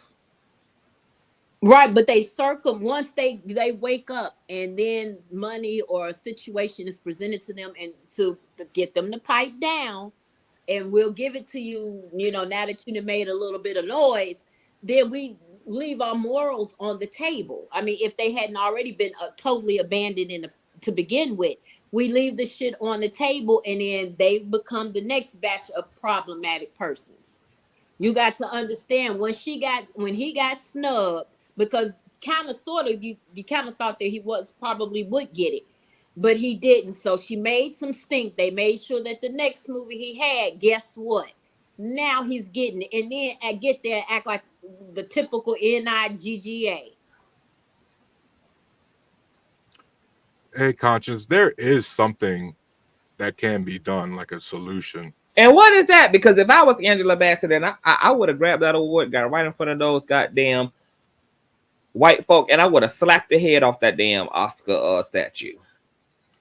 So there's two things, or I'm sure there's more than two, but my two things is, the first one is acting ghetto, yes. And what's the second one, Tyrus? The second one would be, especially an actress like Taraji or any of our other actors and actresses out there, actually start their own independent small business studio. See, take advantage of the social media. I was just talking about that, Tyrus. Why we can't build our own? Why can't we create our own industry? Because, right, it's all great to say these things, but unfortunately, Conscious, it's real different once you actually got to hit transfer funds. Once you actually got to make that direct deposit, that deposit check on whatever studio you're gonna rent out or equipment you're gonna lease, right? It's real cool to say these sort of things, but then when you got to be 10 toes down and lead by example, aka cut the check, all of a sudden people get weak in the knees. But the majority of this shit is tax. I mean, it can be rendered and remedied through taxes, etc. And I mean, quiet as it's kept, the Black community grosses like $1 billion fucking dollars as it relates to consumerism. We literally spend fucking money, even though we don't look like we got any of it. But Conscience, that's the thing. And we say it, we hate admitting it, but we know it's true. Because we know, unfortunately, we start our own production company, and the people who look like us are going to be the first ones to stab us in the back. How many times have we seen businesses between Black men especially just go sideways? Right? All of a sudden, the Black banks are charging you the same overdraft fees the white ones were. Right? All of a sudden, hey, you got a lot more IOUs you got to deal with between us. At least that's the stereotype. Those are things we say about each other, Conscience. You know what I'm thinking, Tyrus? Maybe we're working backwards now that I think about it. Maybe one of the reasons why it's hard to get the community on one accord is because the conversation we're not having, we're talking about the money, we're talking about backstabbing, we're talking about gatekeeping, but what we're not talking about is whether we even agree that the Black community as a whole is properly educated on the fact that we are trapped and currently existing in a white supremacist vortex. So maybe what these Black elites can do, rather than produce all the shit that we're talking about, come up with their own production companies, etc., is There needs to be some massive Netflix level documentaries and docuseries pushed to the forefront about the trickle down effect of white supremacy as it relates to the industry, etc. It's time for the whistleblowers. It's time for the left eye from TLC breakdown. Remember when she did that legendary breakdown of their royalties and how they go broke as a girl group, and she just broke the goddamn math down in layman terms? Like, it's maybe like education. You know, the scriptures do say that my people shall perish from a lack of education. I'm not sure if the Black community is educated about the fact that we're literally living in the eye of the storm. That's what we're calling survival. That's what we're calling the white man's world, is the eye of the actual storm. Unfortunately, Conscience, you're true. And we're not educated as a community on a lot of things. Like, there's still too many of us who are financially illiterate. And a great example of that is the entertainment industry. I believe we have, just as a community, if you put it together, African Americans, like, it's some like 3 trillion, 4 trillion purchasing power. And yet, so like you said, we got bread, but guess what? Where is that money going? How is it being spent? It's going into a white supremacist system because we're not educated. We're not. So we got the means, but the stream itself is being controlled by all of the false messaging and indoctrination, and just Black folk largely just being unconscious. We're just unconscious, and we're just ignorant. We just don't know. We don't know. We're just spending money based upon our needs and our interests, not understanding how the larger white supremacist system is benefiting from those desires, or benefiting from propping themselves up as those who can remedy those needs and can provide comfort to those desires, or who can meet the needs of those desires. So I think, yeah, I mean, now that we're talking about it, and now that I've brought this up, it's going to have to start with education. You can't expect Black people to not clown themselves without understanding what that looks like and how that translates, even in business and Black consumerism, as it relates to Black owned anything. Like, if we don't make the correlations and paint the picture completely clear to our own, amongst our own, then you're going to continue to have the Black community inadvertently aiding and abetting in the sustainability of white supremacy. Education is power. And without it, you can't get the people to do the necessary thing if they are blind as a bat. Yeah, because the more educated you are in anything, the more likely you are to actually stick to the plan, to actually execute it. Like, if you do even just your fundamental research on investing, it's easy to put 50, 100, 150 bucks in the savings account every time you get paid. But if you're not educated and you're constantly living on the brink, you literally can't afford to do any sort of investing. You don't know how. You don't even know what that means. I agree with you, Conscious. Like, education is definitely key in this. And the elite have the power. They have the resources to bring some of the most articulate, the most educated, to put together a production that is entertaining, that is sensational. Like, they have the power. I mean, YouTubers put together better deep dives. I mean, if TikTokers and YouTubers are putting together life-changing deep dives and going fucking viral and amassing millions of fucking views. I mean, look at what one podcaster did as it relates to TD Jakes. That was an allegation made by a fucking influencer that Cassie turned over cell phones, etc., blah, blah, blah. And then they became this big, like, if influencers are doing this and doing it accidentally, sometimes doing it intentionally, damn well the fucking elite have the resources and the wherewithal and the bandwidth to put together blockbuster cinematic ass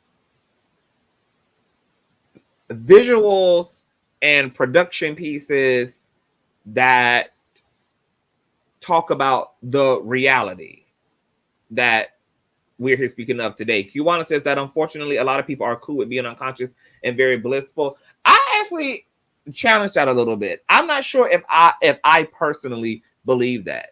I think people who are cool with being blissful are blissfully ignorant, just don't know any better, and they just have not been met with the education. The reality is there's no way for us, we don't even know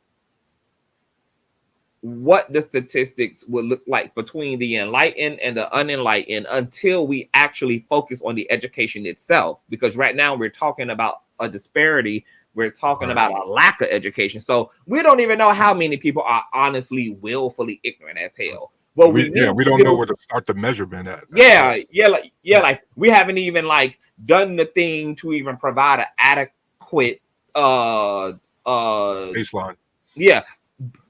Baseline. So we need to create the foundation, insert the education, create the phenomenon, and then see the response. And then we need to also continue to refine it, because look, I am convinced at this point that Black people generally, that minority people generally know something is up, because there's enough shit happening amongst pop culture, whether it's the trend of being Black Lives Matter or Wakanda Forever, or pop stars making blackness cool like Beyonce, etc. Like that, we see the culture moving and shifting. We have more awakened people now, and I believe that there's more awakened people. Where that fucking comes from, I just don't feel like there's enough intentionality, and the volume hasn't been increased enough to really pull us as Black people out of the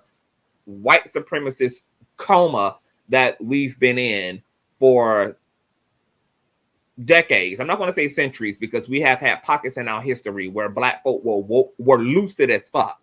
I'm talking about, Black Wall Street, etc. Lucid as fuck. But because of the issue of pale supremacy always smashing and obliterating the efforts of Black and brown people when they were solely interested in their liberation, we've always had to start back from scratch over again. But that's all data in history that we can learn from in order to better refine the way that we're going to swing at this machine, at this monster. And if our Black elite don't actually do something legitimate as it relates to educating, because I know if I'm sitting here in little old ass country Alabama in my fucking in-home studio, knowing that education is going to be essential to getting people to weaponize themselves against a egregious and disastrous and profoundly biased system, then I know that them niggas definitely, like I'm not the only, like that iCloud, that morphic field where that ideal comes from, that education has to be a large focal point. We can't just create shit and then expect, because it's Black, that Black folk to fucking, galvanize with it. We know that, like all people need to know why they doing what they do. They need to understand the correlation between what they do and what becomes. They need to be able to see it, hear it, smell it. It needs to be completely cerebral for them, that people like to be informed about who they are and what they're doing as it relates to the choices and decisions that they make. People don't like to make blanketed decisions. And because the Black and brown community is already in the habit of going along to get along, we've already generationally assimilated and familiarized ourselves, and it's become second nature to ride alongside white supremacists as it relates to our own sustainability and livelihood. We're just living alongside it by habit at this point. So education is going to be tremendous in terms of waking the community up and snapping us, into the ultimate reality. And, I think about myself as a single, anecdotal individual. Like documentaries like What the Health were something that were integral in me changing my entire fucking dietary lifestyle. Like I literally watched that documentary and have never eaten meat fast food ever again in my life. It not single-handedly, because my diabetes scare, coupled with seeing that documentary 3 days after my diabetic scare, changed my fucking life. And now I'm healthier than I have ever been. I'm more beautiful and gorgeous and vibrant and prosperous. And, salvation has been achieved by way of education. And, we know, and we know even education, especially with our community, everyone, that we are a charismatic people. This is why there's a difference between the white religious community and the black religious community, that black people like to shuck and jive. We like to be entertained. Okay, so education needs to be fun then. That's also something that needs to be behind the way we educate the community. Is the education has to have a variable of entertainment behind it. There's a science to this shit. And once again, we got the money, we got the resources, we already got the visibility. Jada, Will, Monique, Taraji, all these folk are already hyper visible people who have equity alone. And like you said, Tyrus, now to add another bullet to the chamber, we have the internet. So Jada and Monique no longer have to depend upon an interview with Diane Sawyer to get the word out. They no longer have to even go through all of these channels like in the post-social, the pre-social media world, in order to make things happen. Now because of the unregulated internet, people are able to get information out and to galvanize at an all-time level that is damn near supernatural at this point because of the construct and invention of the internet. But I want to get William up in here too. What's going on, William? What are your thoughts about the shenanigans of it all? Before I get up in here, let me say this, bitch. You were supposed to have been calling me. What the fuck happened? Girl, I'm booked and busy, but I'm booked and busy, but I'm gonna call you, ho. Okay. I'm gonna give you okay, so here's the thing with this entire situation. I look at a lot of media conglomerate and who owns who in terms of the entertainment industry. And Oprah is not a fucking billionaire because of the money because of her talk show. That ain't how she became a billionaire. Her network is how she became a billionaire. And guess who signed her network check? Cool. Discovery. Discovery. So Oprah got a boss too. So the thing that we have to realize about these big conglomerate media organizations is that they're all ran by a small group of people who are mostly Caucasian. They'll have a whole lot of power, and the people that are underneath them, like the Tyler Perry only owns his studio. He doesn't have a network. He doesn't have any actual power. The folks that give him that power are the white people that signed his check. So when we talk about Taraji and what she's going through, there is Oprah, Tyler, and then underneath all of the gatekeepers, you have Taraji, you have Monique, you have Fantasia, you have all of these actors and actresses who are like us.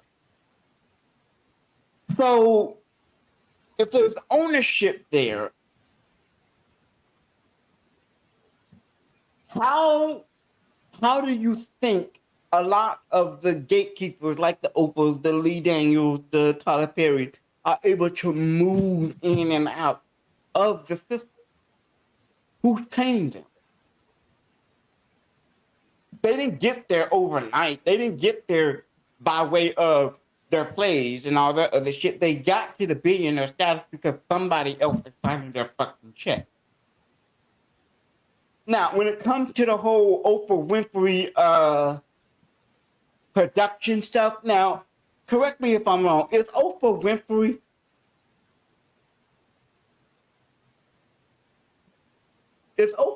an executive producer?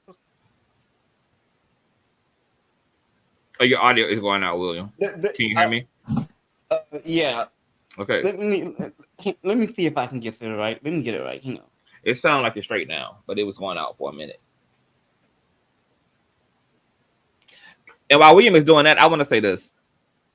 Is it just me? Maybe I'm just a little bit too holistic and be too much in my Erykah Badu bag. But I'm curious to know, like, is a part of the solution also not making these things about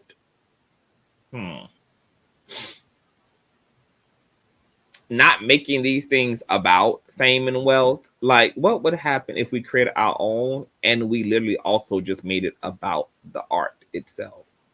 What if we allowed everything else to just be a natural byproduct of things? Same thing's gonna happen. Which is what? Like, there's going to be backstabbing. There's gonna be people who feel like they're gonna be they're not getting paid correctly. The only thing is you eliminate the racism aspect of it, right? Like, for example, Conscience, Scarlett Johansson, who played Black Widow in Marvel, had to sue Disney because of a pay that she wasn't going to receive due to the pandemic and things like that. And she's been very vocal about the pay disparities. And so what you're going to see, if we built our own amongst our own, you're going to see the same thing, just you can't claim it's white supremacy, because that corruption aspect doesn't care. It'll use racism or anything to corrupt. But I also think that a part of that has a lot to do with the fact that we ain't emphasizing enough on values and ethics and character. Because to your point, we are like, I mean, to some degree, human nature is going to be human nature. But also, as I learned from the documentary Where to Go To Next by Michael Moore, the same director who did the Fahrenheit 9/11 documentary, that you can actually like develop culture. You can develop that from the inside out. That like when you control, I don't like to say control, when you are selective and intentional about the type of messaging, media, etc., that a society gets access to, coupled with an actual loving government that actually gives a fuck about its citizens, that you actually eradicate like teen pregnancy, gun violence, gang violence. You increase ideals around marriage, family, a loving utopian society, better health. Like, there's all type of fallouts as a result of loving gatekeepers, loving community leaders, and maintaining a healthy, sterile environment, metaphorically speaking. So a lot of times when we talk about these issues, we talk about these issues as Americans living within a messy ass conglomerate, like living in this disastrous, unfiltered ass system. But that system was also created to be that way. It's not a system that has to be. And a lot of the issues that we're having is because of the way that system was intentionally designed to be. But Conscious, wouldn't you say, because everything I said, right, the racism, you remove the racism, the corruption still be there. Wouldn't that still be a better system than what we have now? Just not dealing with racism? That'd be a huge upgrade, right? That's what I'm saying. That's what I mean, that'd be a huge upgrade. That would be a huge step in the right direction. Look, I would rather deal with the issues of just people being envious and backstabbing, right? Which is just human nature, versus things picking like crap we got no control over. So can I jump back in here? Can y'all hear me? Okay. Yes. Yeah. Okay. Good. Okay. So, piggybacking off of that conversation, one of the key things that I'm very wary of and conscious, I would like to get your opinion on, but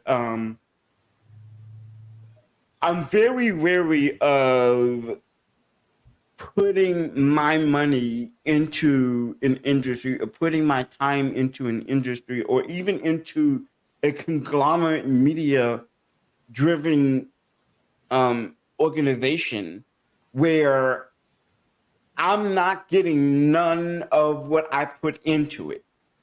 Everything that I'm doing is the byproduct of what they say I have to do in order to make it. So my question to you is, if we were to start our own, if we were to actually produce our own content and to produce what we know to be content that's not based on racism, that's not that we actually can do for the culture ourselves, where would the line be drawn if there was, because corruption is always going to exist as long as there are human beings on this earth.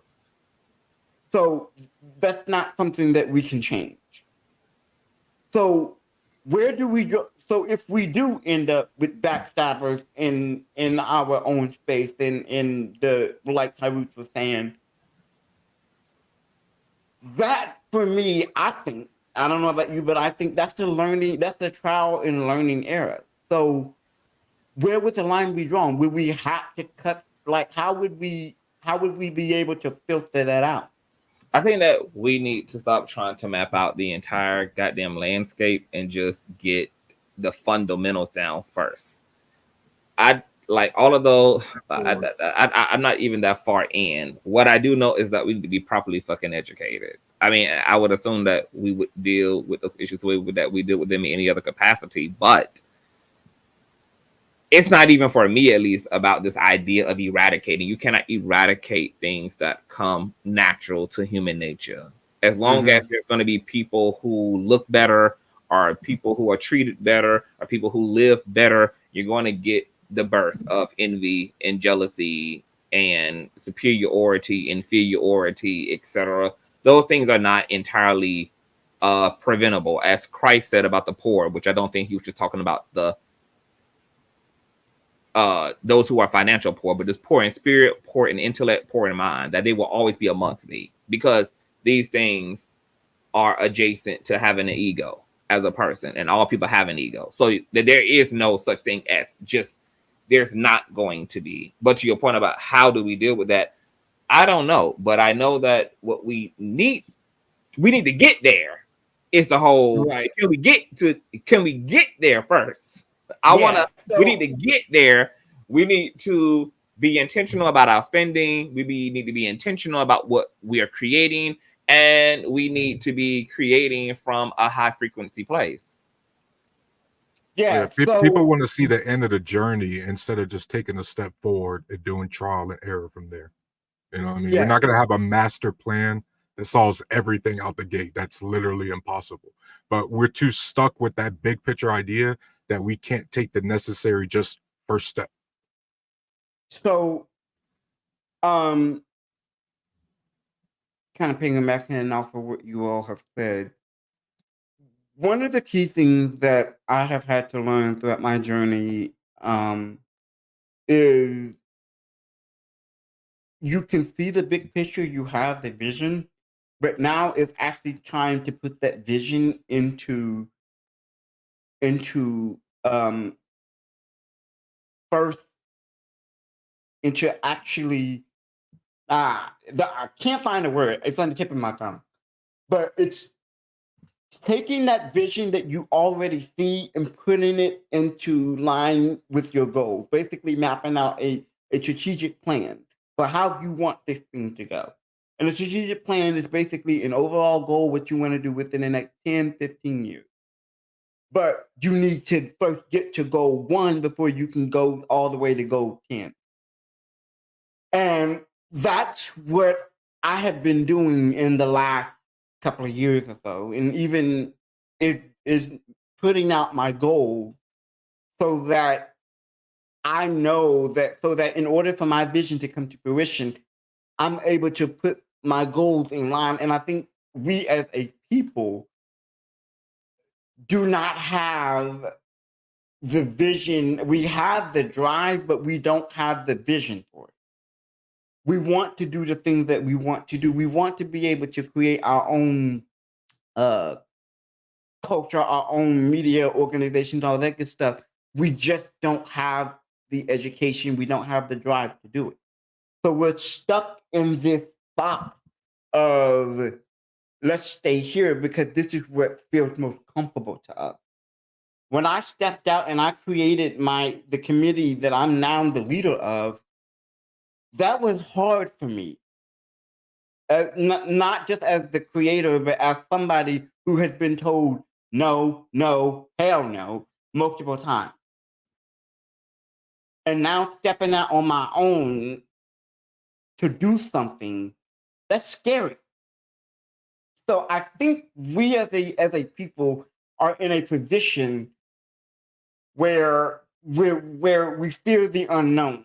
We like what we see, we want to get there, but there's that fear that's right there. And for us, it's like we don't have anybody to guide us in the right direction.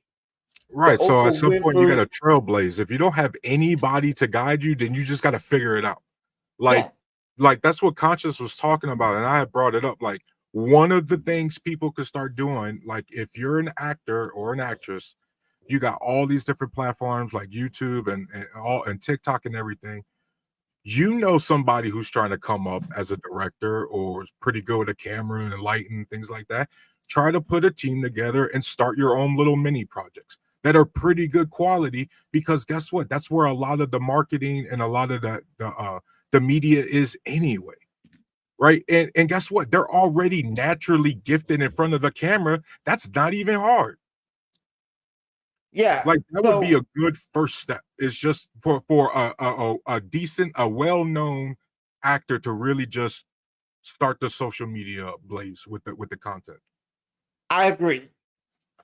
I think where I was coming from though is because I'm also a former actor myself. I've been in theater, play, and all that good shit. I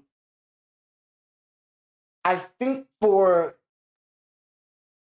putting that all together is great, and for me, that's probably one of the good things about being well known. You may not necessarily have to be famous, but people know you enough that you can actually put together a platform with you, your team, whoever you want to invite on your team to do the work.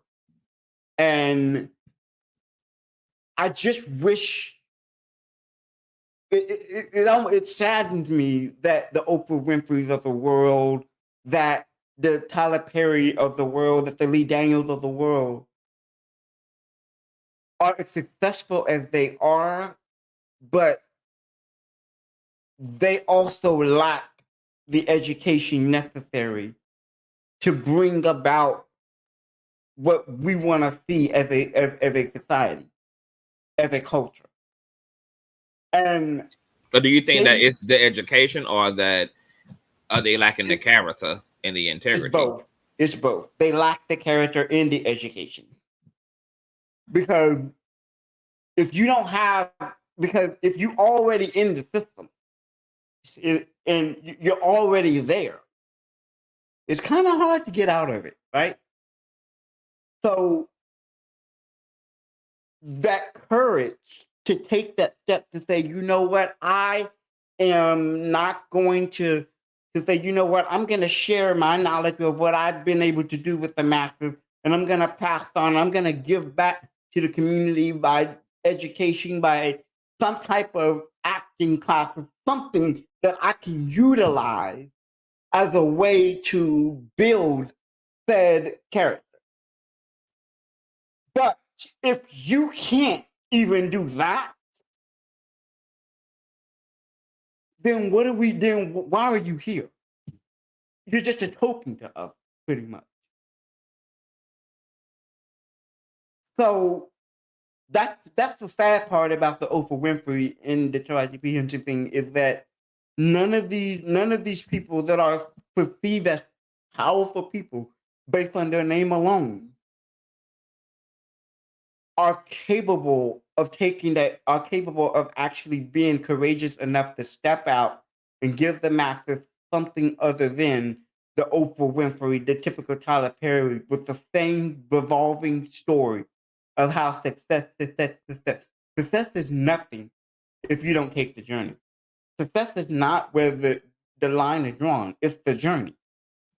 It's the experience that you have, and that wisdom that you can pass on to the next generation of individuals. And that begins with, like everybody's been saying, education.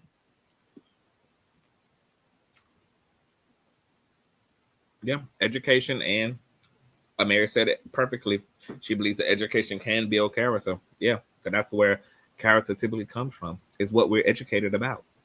Informs and creates our ethics and our moral compass, but more so our understanding of the world and our placement in it.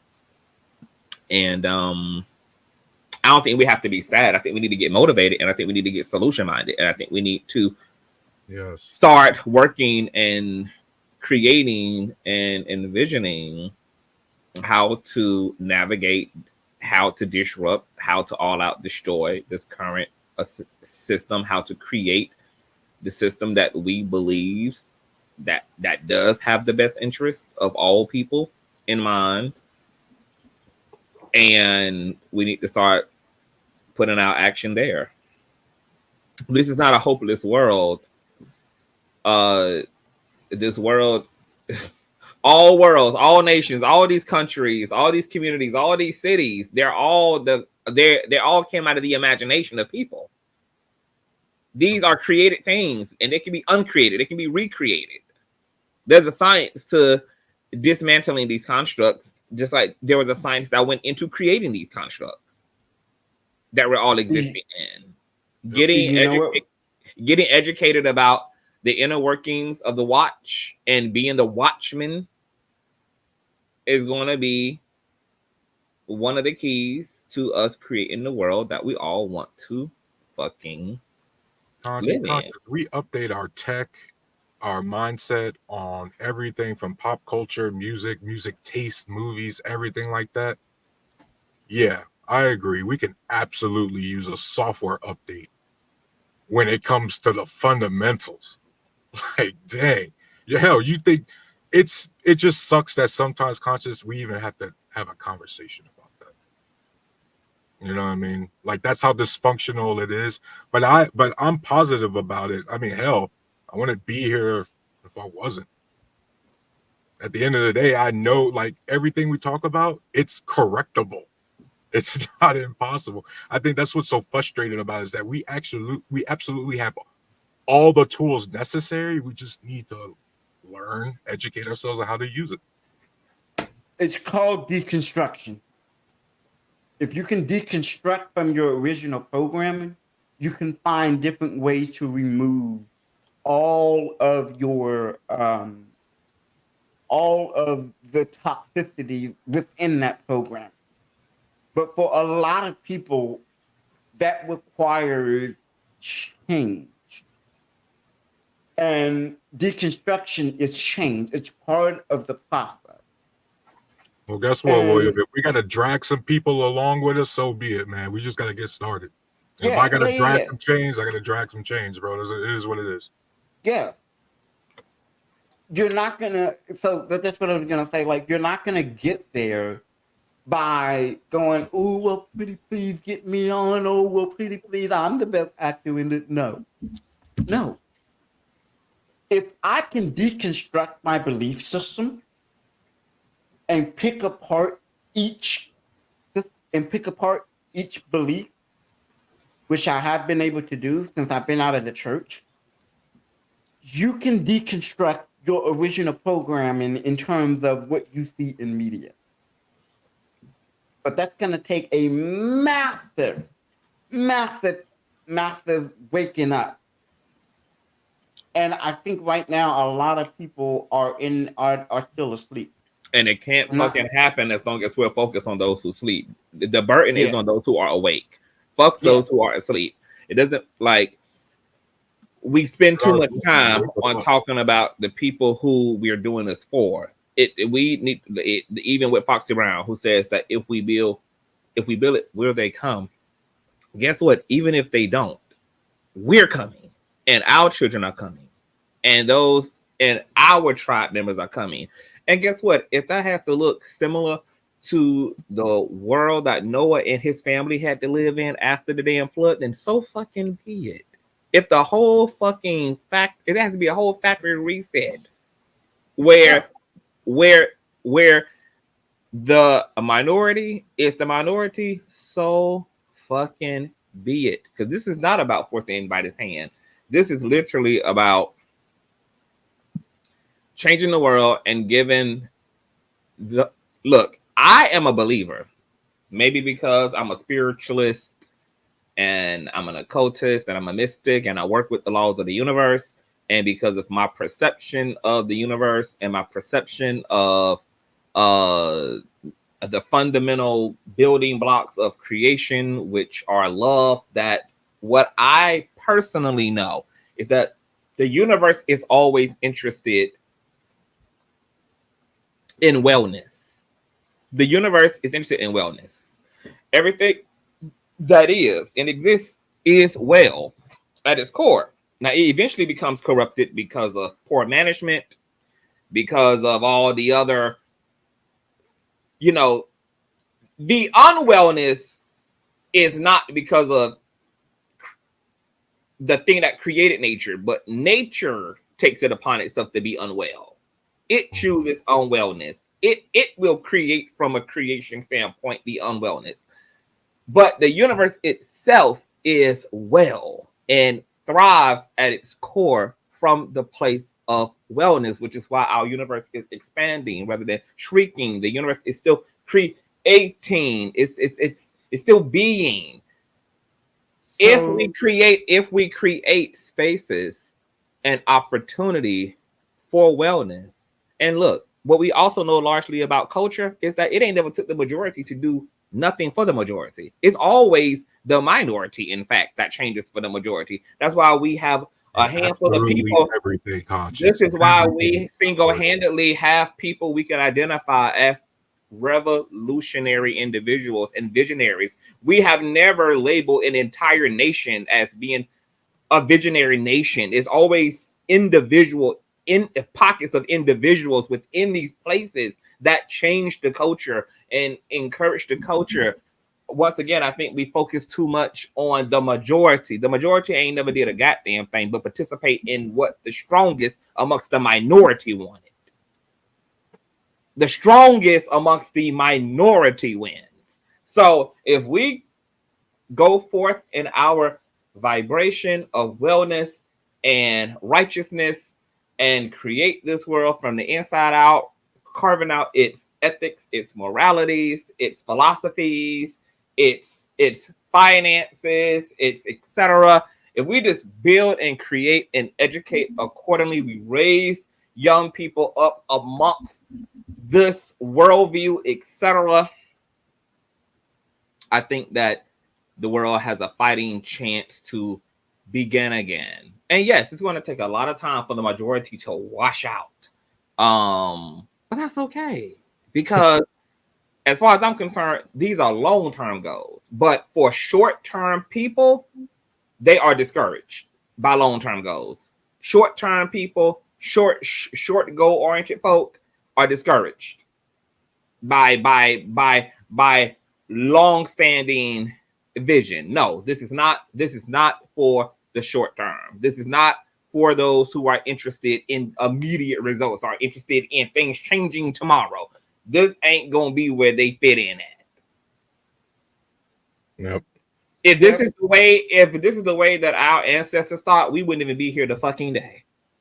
People literally died for realities they were never going to inherit, for promised lands they were never going to step on themselves that we live upon today.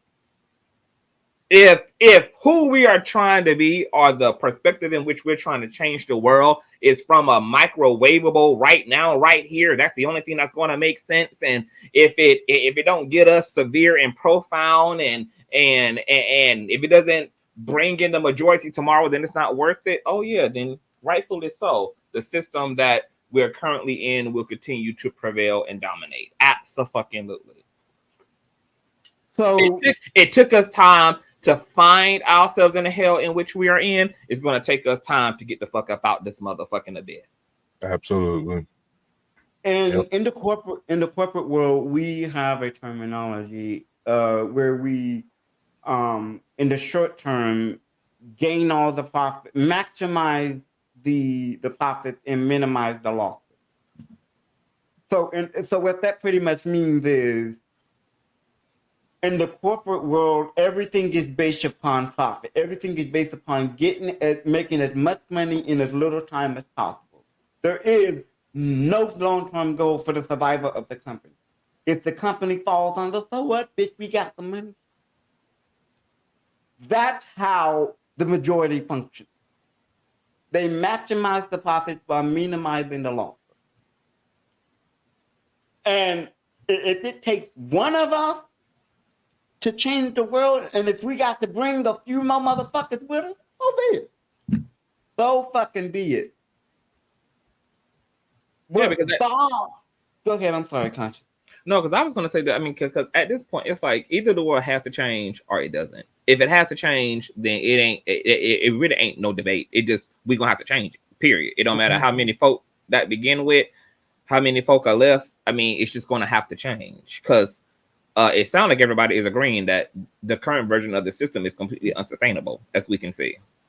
Yeah, Yep. It's unsustainable economically. It's unsustainable politically. It's unsustainable in every way. So we know that it has to fucking change. Now, the only conversations that need to be is what need to change. How do we change it? Yeah. Agreed. What are the best?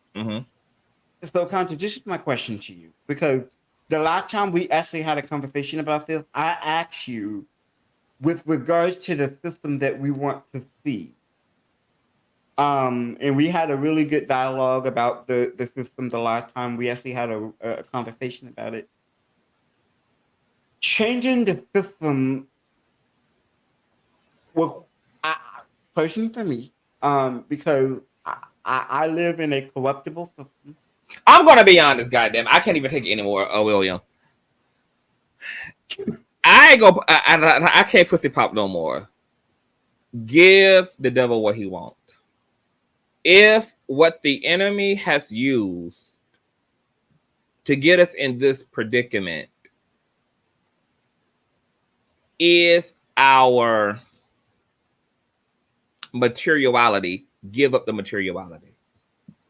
Give up the money, give up the fame, give it up. Give it up. Give to Caesar what the hell is Caesar's, and give to God what the hell is God's. Give it up. I agree. Just let it happen. Just give it up. Give it up, because we're sitting here dying over shit we don't need to begin with. I mean, to be fair, we are really talking about some first world problem kind of shit right now. Because we are talking about some one percenters. Every single person's we just named today, they 1%ers. 1% got all of the motherfucking power and have all of the resources, but don't want to share none of it. Give it up. But William, that's how they created the system, baby. It was never one, they created it, the have and the have-nots. If that was the case, then everybody would have his equal portion, like in the church. Bring it all to the storehouse, it's distributed, and everybody's well taken care of. That's not the type of time they've been on, that they're on, and it's not the type of time they've ever been on. Well, it's gonna be the type of time they're gonna be on when we get ready to shake up this motherfucking system. Because there's just one thing that people need to understand: the rich, the reason why they're so wealthy, the reason why they're so powerful is because of the fact that they have cheated the system. They know that they can get away with all of the bullshit and leave the rest of us in the dust. Then they turn around and look back at us while they at the 100-yard line talking about the Then y'all catch the fuck up. I got a question for all y'all. What do y'all believe was the original hope for humanity? If we're looking at this from a spiritual perspective, what if God made man partially out of the material of his environment and then gave us an environment that could sustain that life? What is the rest of this shit then? What is the rest of this shit? Like when I go to Africa and look at my ancestors and I see them living off the land, when I see these people who are integrated and have relationship to community, when I see these people living in houses and homes made out of the land, hand carved by the people themselves, when I see them drinking from wells, when I see all of this, and then I come back to this, then I come back to Sodom and Gomorrah. I'm like, what was really the original? What do y'all think the original vision was for humanity? Is it even all of this? Have we gotten so far out from the original dream, from the original design, that because maybe one of the inadvertent mistakes we're going to make trying to change the system is just creating another system rather than once again just dissolving the system entirely. Like, I'm not sure if any of this was even meant to be to begin with. I know that it's called the American dream, which is just this is mainstream. But what are we even fighting for? To be honest, like where is the fight headed? That's a really good damn question. And just speaking from my background as a person with a disability who had been in this fight his whole entire fucking life, I don't even fucking know, because it just seems like every single time I put up a fight, I got barriers that I got to get over just to get my voice in the damn room.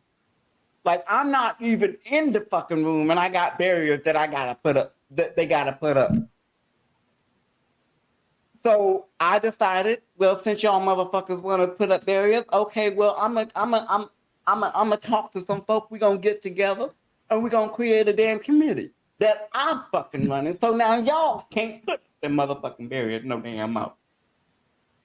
But I hear what you're saying. What the fuck are we even fighting for if this is not the original design?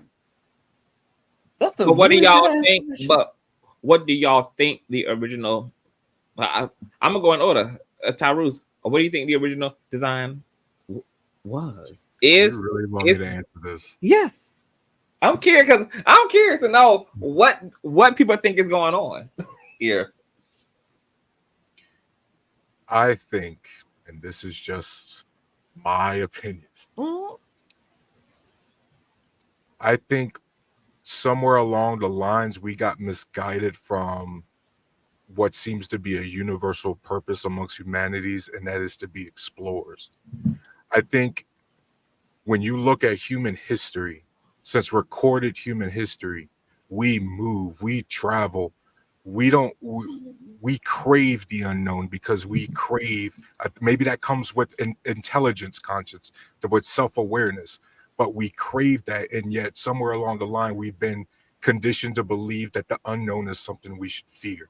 And so I really believe our purpose, when you look at human history and even now, is to have some sort of global unity, because our place is beyond the stars right now, because we have an indirect course of what society should be, or what the original purpose of humanity should be. We right now we're overpopulating the planet, even though we don't really have an overpopulation problem. But if we would have kept to that exploration that is inherent within us, that universe is literally unlimited. We would see massive real-time signs of evolution before we in humanity before we even considered reaching the edge of the universe, whatever that looks like.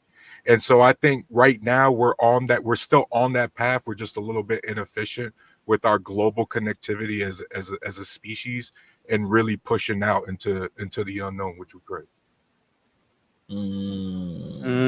That is Shauna. What do you think? The original vision. I'm sorry, I'm still laundry and I missed the question. Okay, well, I can come back to you if you if need. Yeah. Okay. Come back to me. William, what do you think? Tyree, that's a really good response, because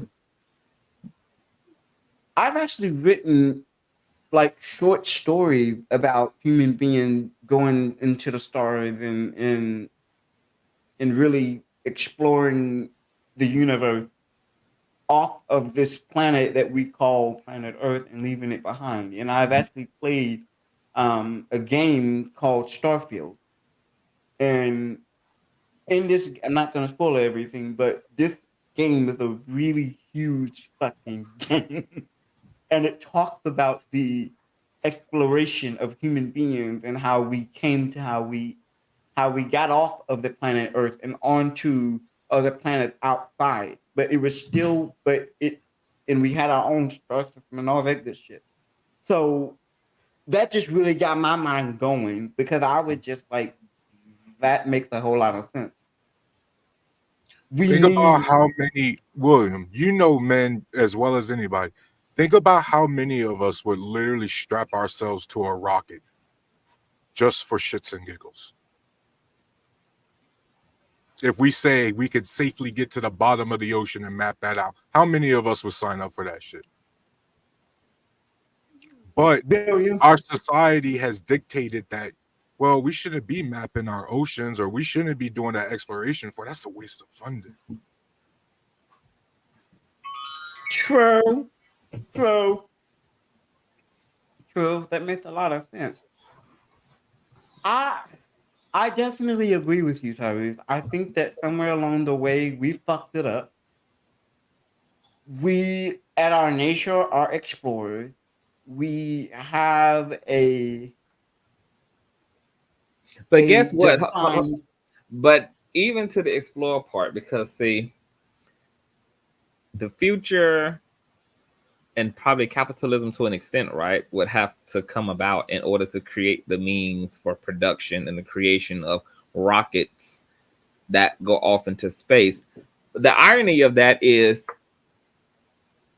do we even need to leave the planet physically? Because we have already explored the multiverse from and by the powers of our souls through astral projection, out-of-body experiences, because our ancestors already knew the nature of the planet and the universe before there was even a satellite, before they even had NASA.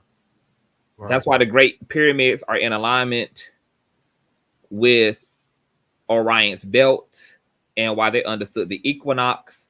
They understood and saw things in our universe that we wouldn't even be able to confirm until thousands of years out, through what the white man calls technology. We understood our consciousness to be technology. We understood that all of this was a simulation and that the universe was within us. That's why we could observe it from within.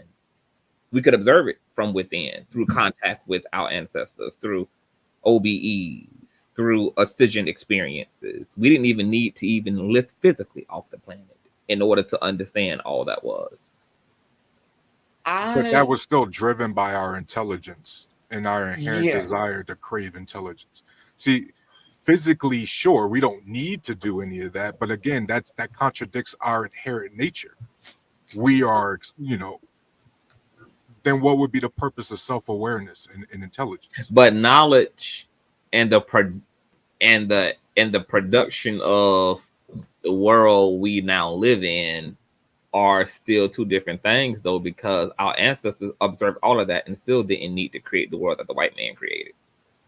Right, but what's also true is that the architects who built the pyramids would love to see NASA today because they still had that mentality, that scientific mentality. Yeah, or it could argue that they might be disappointed that there is a NASA because it's like, did y'all not fucking know that you are the fucking rocket?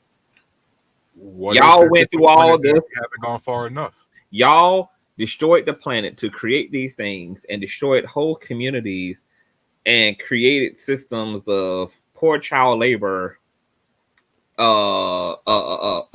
workshops to even reproduce these materials, to create these technologies over something you could have observed from within. Are we crazy?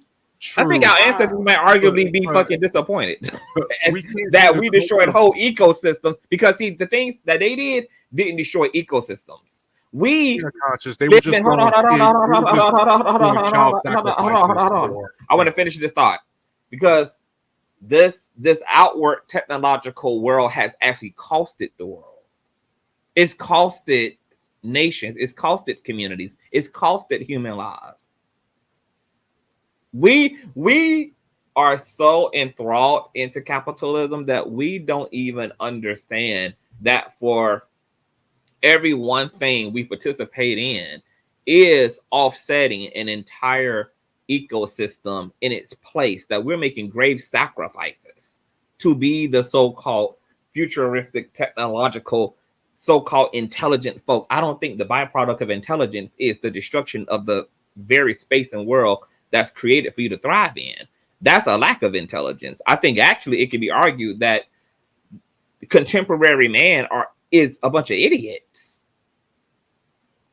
who don't realize it because of all of the toys that we've been able to create. But once again, when you get into the hardship and the violence and the blood that's on capitalism, you see that the things that we're creating are actually pushing us toward further extinction than not. It's pushing our planet, our animal kingdom. It's literally we have more fucking animals in the wild that are extinct today than there ever was at any other point in history.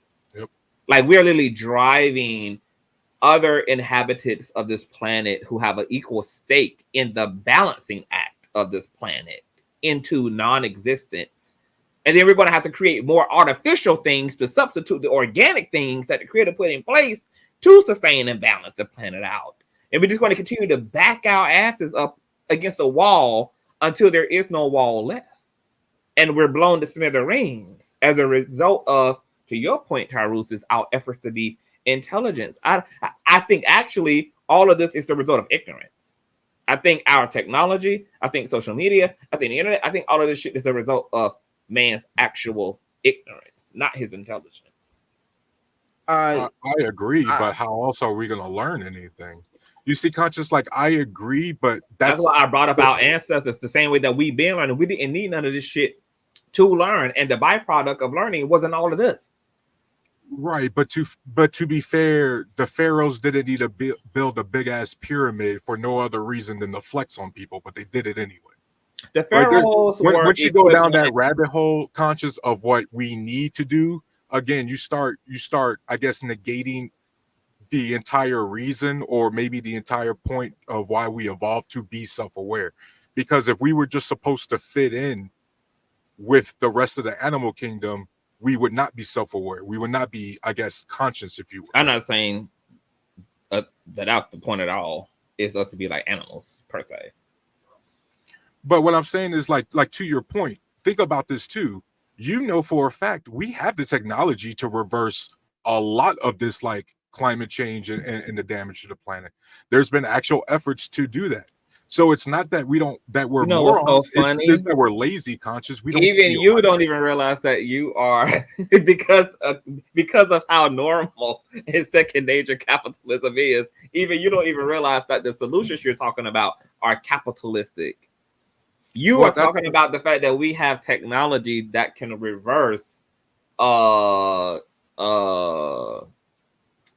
climate change when it's the real remedy would be to stop creating the technology, because that's what's creating the climate change. It's the production of goods. It's the factories. It's all of the shit that's blowing holes into the ozone layers that's causing the ice caps to fucking melt to create tsunamis. It's like it's all this like domino effect, and you can't get away from it, no matter how which way you cut it, unless you want to get under.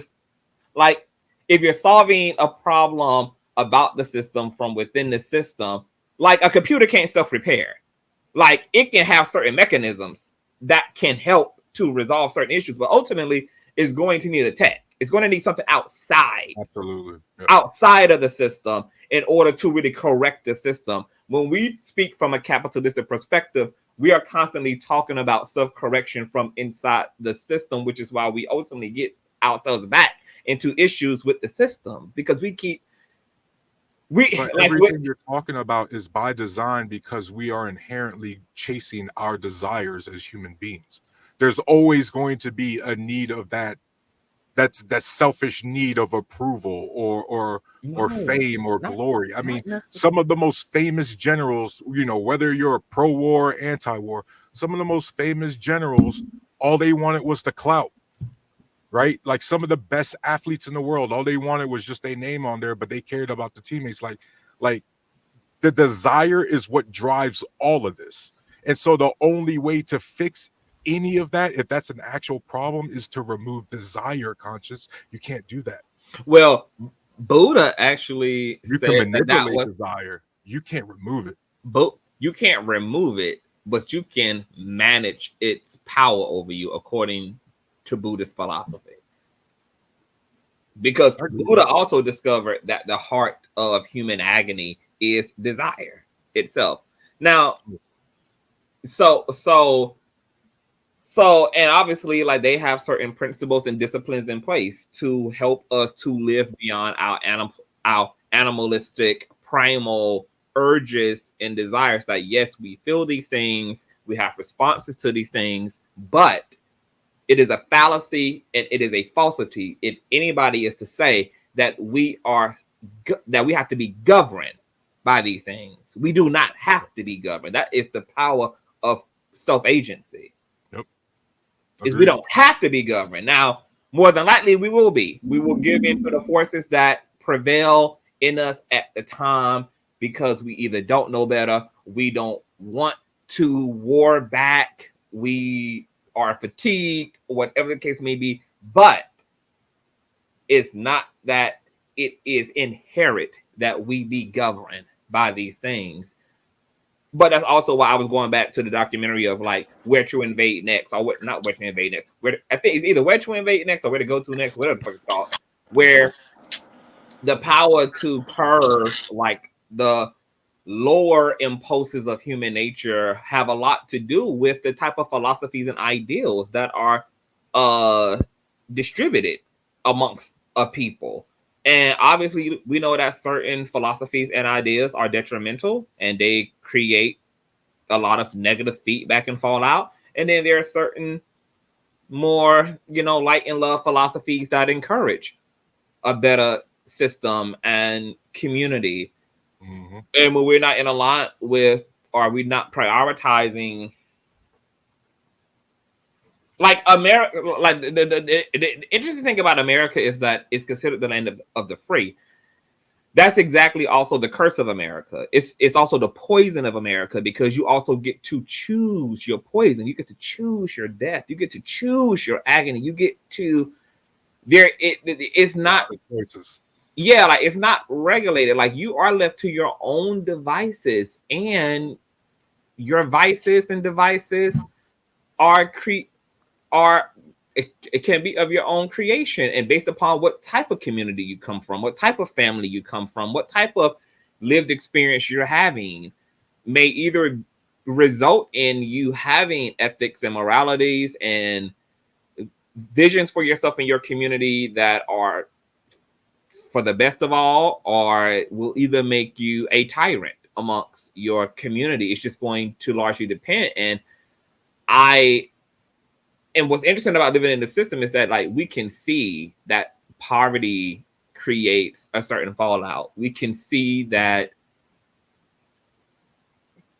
certain type of environmental factors create a certain fallout. Like when we study the projects, when we study the hood, when we study the ghettos of America, like there are conscious. Hmm? We can live stream the results real time. We can like look, ain't old boy, what's his name? He got shot in the hood live. What's his name? What's that nigga name? What's the nigga name? Which one, Conscious? The big muscle dude who always talking shit on the internet. 400,000 subscribers, got shot recently live streaming from the bottom of a project by somebody who. Who you talking about? I'm Tyrone. No, not Tyrone. What's his name? What is his name? He has gone back and forth with Kwame Brown. He's light skinned. What is his name? He's a big YouTuber. He was literally shot live. You talking about Matt Barnes? No, not Matt Barnes. Somebody gonna say his name in the. Hold on. Let me see. YouTuber shot live. Y'all all know who he is. Mr. Skinny? No, not Mr. Skinny. He is always talking about some gangster shit. Always with the rah blah blah. He was also sexually assaulted apparently by Charleston White punk ass. Who? Charleston White. Hassan Campbell. Hassan Campbell. He's his ass was in the hood talking shit, live streaming, and somebody from a high rise in the project told him to shut the fuck up. He's making too much fucking noise, and they popped his ass, and his ass ended up in the hospital having to have bullets extracted from out of him. But I brought all that up to say that, you know, we see that philosophy is also significant to the development of systems and societies, and will either aid and abet man and being a better version of himself, or will placate to his destruction, etc. So back to Buddhism and what Tyrus was saying about those forces. This capitalistic system actually encourages jealousy, greed, envy. It creates this territorialism. It eats its own.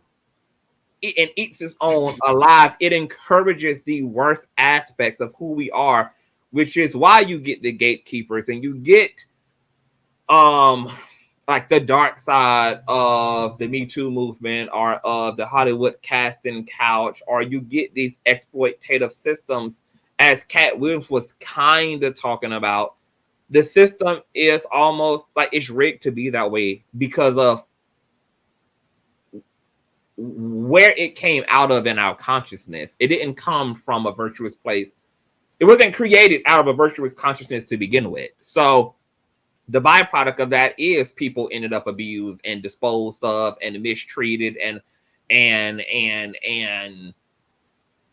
ends. Like we just, and we're not living in a system that cares to educate us. It like America don't give no fucks about what your philosophy is, etc. Like it largely just wants to teach you how to be a worker bee. That's why it doesn't give you any actual information, not even in the American curriculum, to make you great as a competitor in the business of America.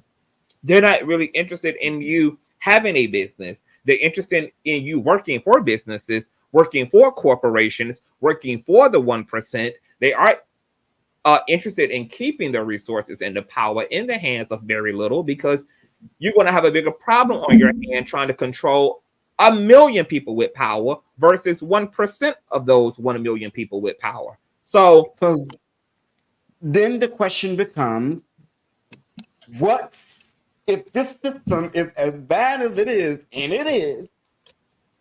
This goes back to what I asked you the last time we spoke about this, Conscious, which is, what system do we need to create to get out of the current one that we're in? Because we cannot. First and foremost, a return. First and foremost, a return back to the nature of God. Can I say something? I can answer that question. First off, what you need to do is start building anyway instead of just talking about it. Go actually do something about it. Don't just be sitting there talking about it. Be about it. Like me, it's like I was passionate about something, but now I'm making an effort to do something about it. If you that messed up about the system, if you don't agree with it, do something about it. Stop just sitting and talking about it. That's the thing. That's the thing about a lot of black men. They don't sit.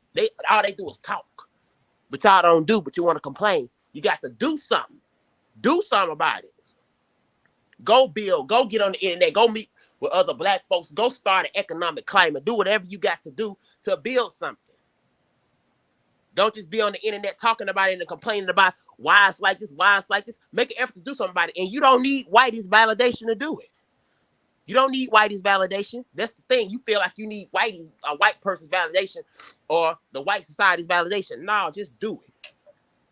No, we didn't make that argument, baby. But one thing that we did, but my question has always been, because this system, William, even to what Monica is talking about, because I was on the Monica wave early on in the conversation. We definitely have to do. We got to get out of pessimism. But even with what Monica just said, is why I just said what I just said about we got to return back to the nature of God as well, because as long as the people who are creating are sick, what we create is going to also involve sickness. It's also going to be the result of sickness. That's why you got black gatekeeping. That's why you have anti-black. That's why you have colorism. That's why you have all these things even amongst black people, because we're not actually. I'm gonna let you finish. I'm gonna let you say. I just got something to say. Me, all that sickness that I'm just now coming out of that. I'm just not coming out of my sickness. Now, one thing, I still like what I like and I still want what I want, but I no longer. My mouth has calmed down. I don't talk about these niggas like I used to. I still won't fuck them. I still like my light skin, but I won't talk about them like I used to. All I'm gonna say is they need to get their shit together. That's all. That's all I'm gonna say. I'm grown past it. Like, I'm finna be 24 years old. I started talking to you when I was 21. That's when I was still immature. Because when you are over the age of 18, you still have the mind of a kid. Your mind don't fully develop until you're 25. So I still had the mind of a teenager. I'm just now growing out of that. I'm still young, but I'm just now getting out of that stuff.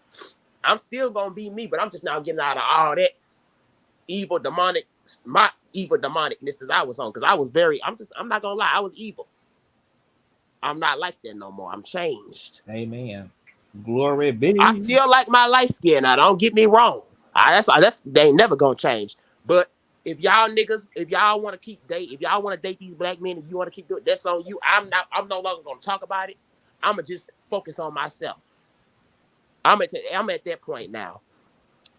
And as far as these job, and as far as the jobs and everything, you ain't got to work for a whitey. Entrepreneurship, get you a skill. Like me, I'm going to beauty school. I'm learning how to do hair and everything. That's a skill you can use for anything. You don't have to go sign into nobody's job. That's something you can take anywhere and use. Everybody needs their hair did and everybody needs their makeup did. Get you a skill, get you a trade, and you can do entrepreneurship too. You ain't got to depend on whitey to make money. Make your own money and plenty of it. Here's my thing. I hear what you're saying, Conscious, about the system in general. I completely agree. I'm in it. I hate it. It's one of the if we don't purge ourselves of this current system, we're going to recreate it.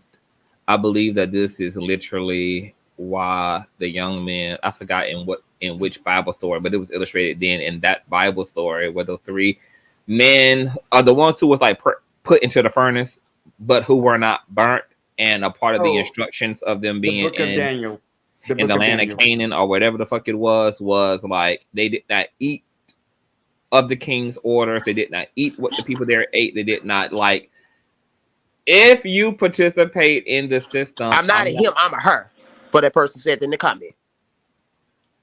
If you participate in the system, it's going to be very hard to really come up with a remedy for the system. We're not even backed up off the system enough to even really remedy the issue because we exist in it. So we are almost currently a byproduct of it. we So are. I think that real change, even though it's going to be it's going to make what the future looks like a very slow unfolding. But if we want a real thorough change, it's going to have to start in our minds. It's going to have to start in consciousness first. And which is why I started this conversation off with education, which also means de-educating. Educating is also de-educating. Again, it goes back to what I said, deconstruction. If the original programming is, if we were originally programmed to act, think, or do, or be a certain way, and that's not the way that God originally intended us to be, then somewhere along the way, we have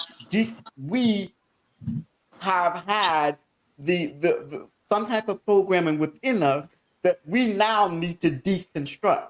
Now, That's what deconstruction is. It's taking. And it starts with you. It starts. Hold on. And with that question of, because some people will ask, what the fuck is it that God created us to be? My question is, take man out of the equation.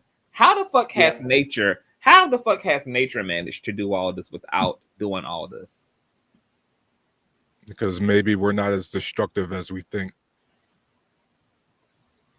Okay, say that again. Maybe we're not as destructive as we think. I think Mother Nature, by the way, will whoop our ass in any situation. Conscious. I want to be real clear about that. She already has in so many ways. I just think like, yo, we are capable of a lot of great shit. We got to highlight that. You know what I mean? Because at the end of the day, there's 6 of us talking on a panel in our rooms with some expensive ass mics. The system might be jacked, but it ain't that jacked. It's jacked. But it ain't that jacked. It's jacked. It's that but jacked. It ain't that jacked. It's jacked for you. It's jacked for you. It's that jacked. I mean, you know, and we definitely got a lot to do and a lot to pick up. And I would like to do that because unfortunately, this might not be a great system. It might be jacked, but it is the best we got for now until we come up with something better. In the words of sucks, Conscious, is that we know what we can do within this system right now to make it better, even if it's not the best system. Okay, we just need people who are actually going to do it when they receive the power to. That's our biggest problem. Is we all have the power. That's I'm talking about. You gotta create the damn power. Like I said, you don't need Whitey's validation. You only need. I'm talking about even with us. We're not talking about white people. We're not talking about white people. Even with us, when people are in positions of power, we expect them to flex that power sometimes. Who's in the position of power though? Oprah. You know, which is a big theme of this panel. She's still Oprah, a puppet too. She's still a puppet. She is an elite with power. She might not have as much power as the other puppet masters, but she still has power she can use. You know what I mean? I'm tired of hoarders. People who just get to a certain position and instead of... They don't owe you nothing. Create it on your own. They don't owe you nothing. Well, then, eventually to build an empire, you need someone else's help, Monica. Monica, at some point, you need someone else to buy in to build anything. Build it on your this own. Idea that you go, this idea that you go it alone is exactly why our community is one of the reasons our community is in the situation it is. We treat each other as competition all the time. We always competing with each other over nothing. So, like, damn, if we had that same energy to cooperate, where would we be? We would be a lot. We would be in a lot. We would be in a bigger space. This is my issue when it comes to the mindset of our community, and this is one of the big issues that I oftentimes find. Taruth is correct. We do compete with each other on so many levels, and it's time that we stop that. Because this build it, go by yourself, do it alone, go it alone. You don't need it. That's all fine and dandy, but it doesn't get you anywhere. I learned that just from the community I'm building, that I'm the leader of. I didn't go at it alone. I have 4 different people who are all directors that are working alongside me, who are all in leadership positions, that are working alongside me to make sure that the community that I'm building is a community that is for and by the people that I'm building it for. Because it ain't just me.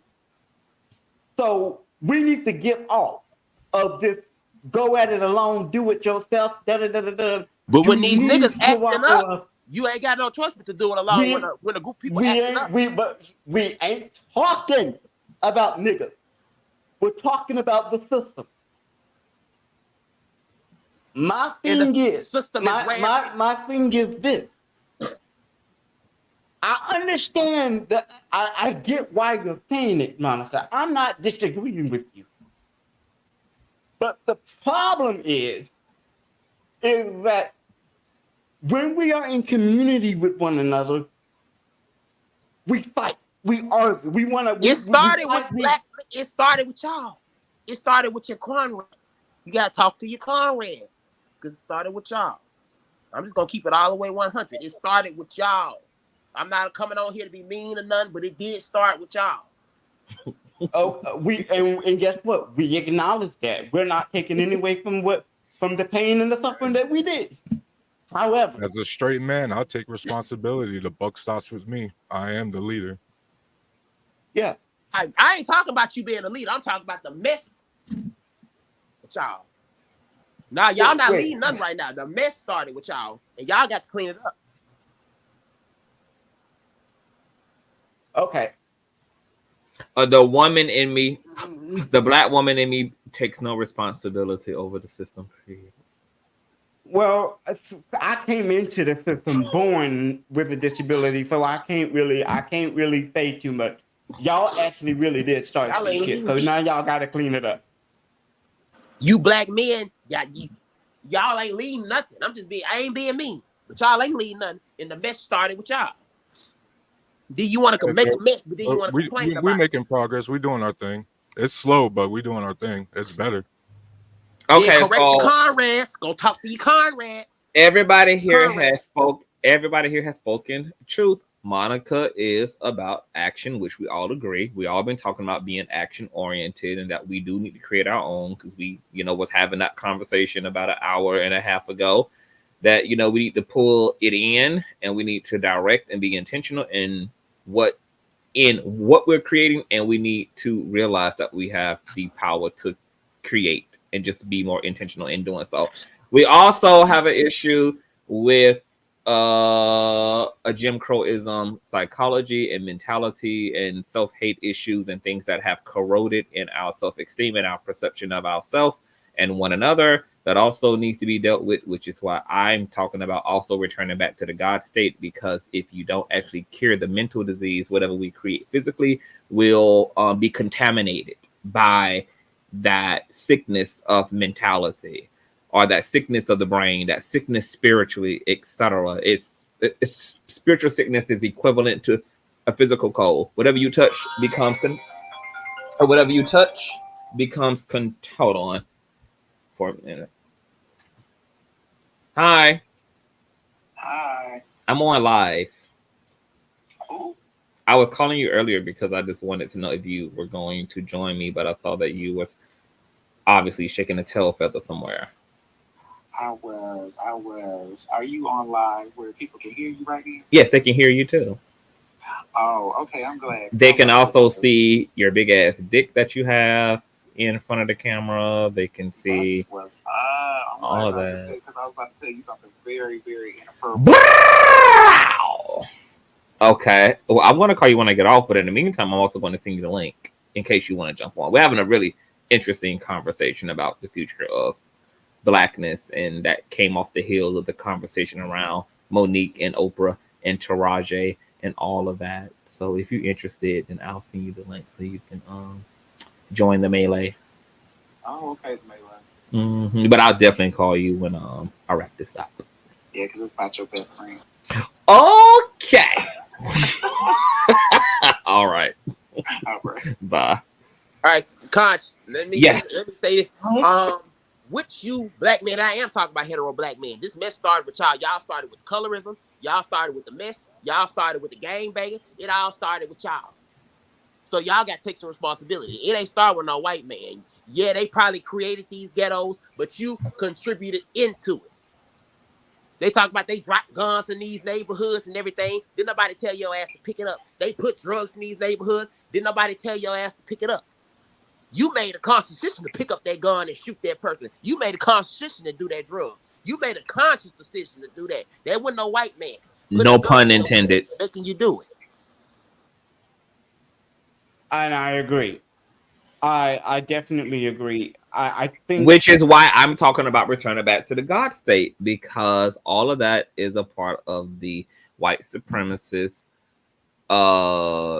mentality and byproduct of the world it created for us. If we don't uproot that world, we're not going to create a better system than the white man did. We just want to create an exclusively black capitalistic system that's going to be just as exploitative, just as gatekeeping. To Charus's and Williams' point, it's going to be muddled with just as much envy and greed and disparity as the one. It'll just be capitalism black-faced it if we also do not actually heal this shit up. Like, we keep thinking that we can dissolve our issues purely by fixing the external. That's going to come from a massive reconstruction era inwardly too. Hey, Conscious, can you explain South what is Africa returning is to the the God real state? world example. Oh, my bad, Shauna. I'm really sorry. Oh, sorry. I just really wanted to say, South Africa, everyone, real world example of what happens when you just try to take over and don't change anything about the system. So, Conscious, let me ask you this question Sorry, real Shauna. quick. Oh, that's no problem. I just want to know what returning to the God state is, Conscious, if you can explain that. So That was my next question. That was my next question. Yeah, nobody's talking about segregation, because segregation creates what we're not talking about segregation. Doesn't create what I like. So that was my next question, Conscious. Was what does that mean? What does that look like for you? Returning to the God state or the spiritual state. How does that living like Amish folk? Living exclusively. Here's the thing. I can't say that I have the full God construct mapped out, but what I do know is a founding attribute of the God state is first and foremost living exclusively off of the literal land. You cannot properly take care of the earth without being in relationship to it. The big issue with capitalism is it puts us in a position to take from the earth without understanding the consequences, because we ourselves are trapped within a working system as a result of that system and a working cycle that makes us ignorant to the way in which we are destroying our own home. Because we don't live from the earth, we have no conscious about the consequences of our actions. We're not even properly informed until shit hits an all-time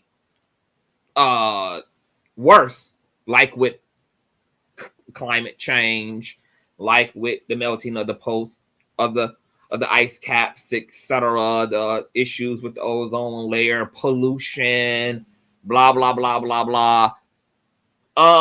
So one part of destroying capitalism is about returning back to the natural state of man. Like, our first designer outfits were our bodies and that which we extracted from trees and bushes and the furs of sheep and lamb.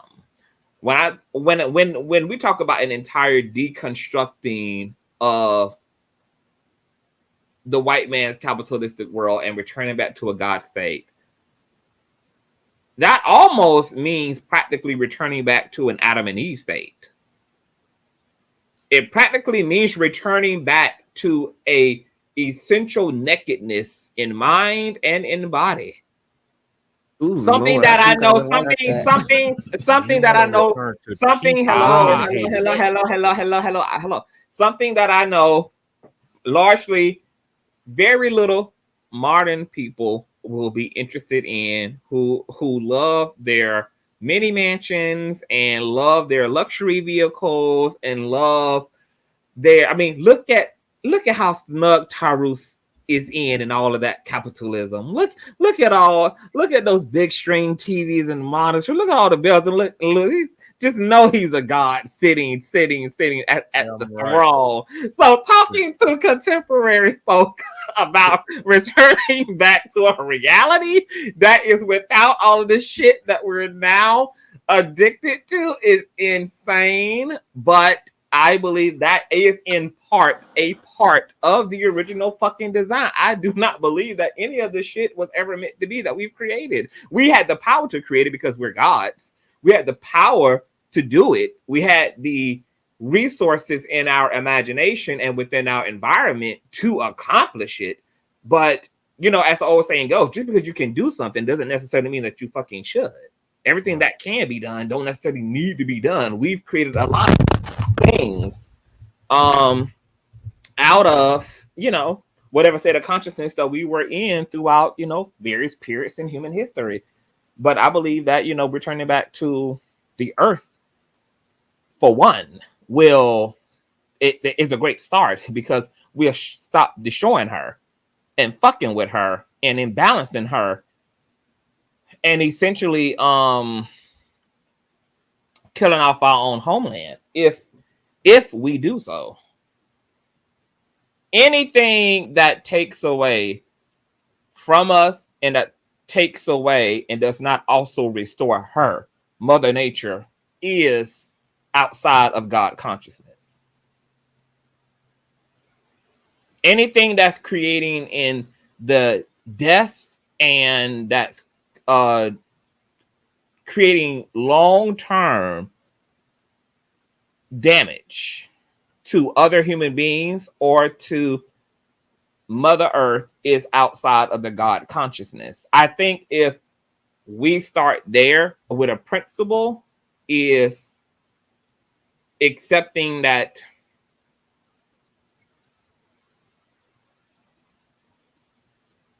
corruption on any level, intellectually, spiritually, physically, materially, is obviously a bad thing. It can be deemed as a outside of the God consciousness thing, because once again, everything that the Creator created creates life. It gives unto. That's what gave way to our existence. It's all the properties of the elements and the forces of the world in which we live in. If as people, the way in which we show up on this planet and in this space does not amplify equally the earth and humanity, then we're doing something wrong. It doesn't matter how fancy the gadgets are. It don't matter how beautiful the cities are. It doesn't matter how grand and complex the architect is. All of that is a bunch of fancy, dangerous shit that is actually costing us in reality. So I don't want to live in, and that also was a part of me going vegan. Once I understood what was being done to these animals, how they were being killed, what I was putting in my body, the conditions in which they're farmed and preserved, etc. And now because we are destroying them, capitalistic system has to come in with a capitalistic solution, which is GMO product, which is even more goddamn destructive. So it's just funny how one problem, this leads to another goddamn problem, that leads to another goddamn problem, that leads to another goddamn problem. And I think, once again, going back to that conversation about education, the reason why I think we even are still comfortable with capitalism is because we're still not getting a thorough educational view of the way our behavior and way of life is actually obliterating our lives totally, collectively, and individually.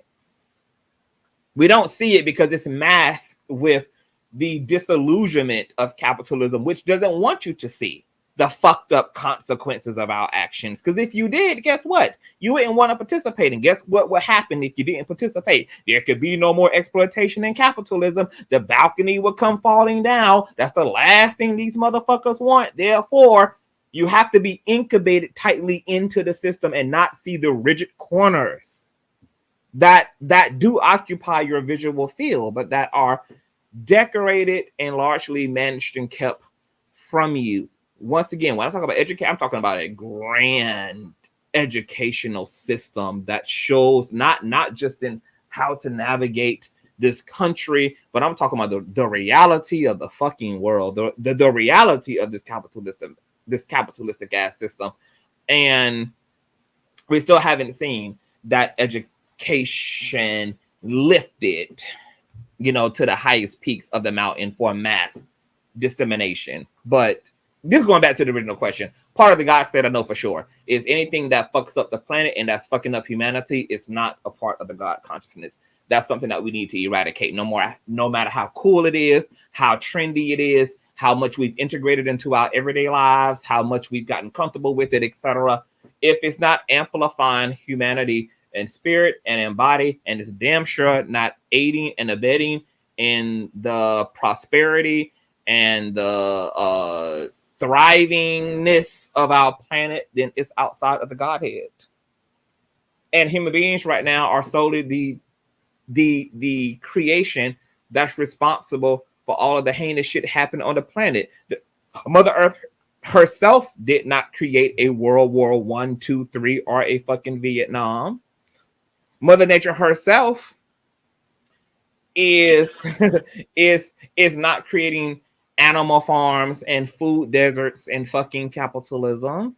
Mother Earth herself did not create the dark ages of the church. Mother Nature herself didn't create religions. Mother Nature herself isn't doing all of this shit. Mother Earth didn't create the SpaceX program. It didn't create governments. This is all man-made shit. This is our doing. God created man in his or her own image, and man has been creating everything else in its image ever since. Well, if we're made in his own image, what does that say about him? Who? God. If we're made But in that's his why image. that's why we're making the distinction between the part of us that is God and the part of us that is human in nature, because we got two different natures happening here. Man is really entertaining one nature more than the other. God has a pretty high body I got count, something to right? say about that. What I look at it as, your life is your vision. So when you talk about, I get what Conscious saying when you talk about we are gods, because we make our own future, we make our own destiny. Like anything that you vision, you just go for it. Just do whatever you got to do, no matter how long it takes. You go for it. And the human side is you still a human being. You still gonna be faced with criticism and people and danger and everything. But your goal, which is the God in you, and the stuff that you're thriving for, is what makes you a God, because you have a vision and you're running for it. That's with me. Even with my group in my beauty career, I have a vision. I want to make my group an organization. I want to be a professional beautician, doing makeup, hair, whatever, and have a whole lot of money, weed, and a fine life. That's my vision. Because I'm a God. I make my own destiny. So I get that part. But with the human part, you're still human. The nature part is still human. You still gonna be faced with all the dangers in this world, like ignorant people, and all the dangers of losing your life or whatever the case may be. But the God in you is the vision that you have that you got to run to. Life is what you make it. I take a different approach to this because I have a similar background in spiritualism and all that good shit. So basically what Conscious is saying is, from my understanding, that when God originally created us, he created us without all of the vices that we see in our world today and throughout human history. That means that there was no materialistic shit. There was no money. There was no trading. There was none of the materialistic stuff that we have built has gotten worse as the centuries have gone on. So because of that, we ourselves have become gods in that way. However, the original intention of God, both is her, he or she, we don't know who it is. I think it's a her, because why would God give me the feminism, the feminine and the masculine side to balance me as an individual, versus had I stayed ignorant, I would have only just had the masculine side of me. So because I have both of those spaces where I can operate, the feminine side of me is the God side. That's the creative side. That's the side that has empathy. That's the side that has not just empathy, but gives me creative control, that allows me to see things in a much more grander view. The masculine side of me is only building shit. That's it. So when you can separate the differences between your human nature versus your God side, it doesn't have to mean you gotta be a Christian. It doesn't have to mean you gotta be whatever. But we really do need to get back to the very bones of the Adam and Eve story, because it's a But who created Adam and Eve? God. So if God had a vision, and if you're a God, why can't you have your own vision? If God had a vision, why? Monica, if you're a God, right? If we are all Monica, gods, then that's we have not our own vision. Monica, listen, sweetie, that's not what I'm saying. What I'm saying it don't have nothing to do with vision. It don't have nothing to do with getting your goals and all of that. That's the human side of you. The God side of you is the side that contribute to the factor that you do not have to have all of this materialistic shit. You don't have to have. I didn't mean it as it being materialistic. All I'm saying is you're making your own destiny. Just like God had a vision to create Adam and Eve, if they even existed, or whoever, that was God's vision, right? God had to start with a vision, right? Okay. If everybody's their own God, we have our own vision. It don't necessarily have to be materialistic stuff. You may have a vision that everybody in the world is nice to one another and not treating everybody like shit. They can be a vision. It can be anything. It ain't just got to be with our around material. Okay, Monica, let me help you out. What I'm talking about has nothing to do with a vision. Has nothing to do with any of that. What I'm talking about is specific to the nature. If you go back to the story of Adam and Eve, and you read the story of Adam and Eve's original purpose was never to eat the fruit. The fruit is the materialistic shit. That's the design. The Adam and Eve exist. You got to understand the Bible's been rewritten 2,000 times. Hang on. Can you not interrupt? Hang on. Okay, I'm lucky that you talking because old me would have been to cuss your ass out for yelling at me. But I'm gonna let you talk. Come on, Monica. Okay, come on. See, this is 2024. It's getting hot in here. See, this is 2024, baby. I ain't got that kind of time. Okay? I am the grown man. Okay? So let's get that straight. You ain't got to cuss me out. You ain't got to do none of that. I'm telling you, I'm calming down. That's why I'm letting you sit here and talk to me. I'm telling you, the old me would have never let you raise your voice. Okay, well, guess that's okay. So let me just hold on, y'all. So let me just referee for a little bit. Please do, because I have I was trying to do. No. I get it. Everybody doing good as long as we don't take no personal digs at each other. Y'all are allowed to passionately debate, challenge, and argue y'all's points, because that's the beauty of dialogue. It's so much more colorful when we all are I being was saying, passionate about conscious it. is the old me. You realize the old me when I came Yes, on. and he's not disrespecting you, boo. I mean, I'm not. I know. I'm not disrespecting you. I just said, please don't interrupt me because I was in the I'm middle saying, of even completing if you a said thought. that, even if you said I that, I was- would have jumped all over your head. That's what the old me would have done. Even Yes, if you God. said it. Okay, well, In conscious, no. I'm glad that you've grown. Hey, Monica, can I And ask that's you a why hypothetical? and that's why I celebrate you, boo, because you are definitely changing for the better. Salute to you. Monica, can I ask you a hypothetical? Yes, yes. So let's say on the topic of humanity's destiny or purpose, right? Are you familiar with Star Wars at all? That may be a little too nerdy. No. Who doesn't know Okay. Star? I haven't watched it. I So know about Star Wars. let's say hypothetically, if you had the power or the choice to have humanity go in the right direction, but you personally had to be the villain, Darth Vader, to someone's Emperor Palpatine, knowing that future, would you do it?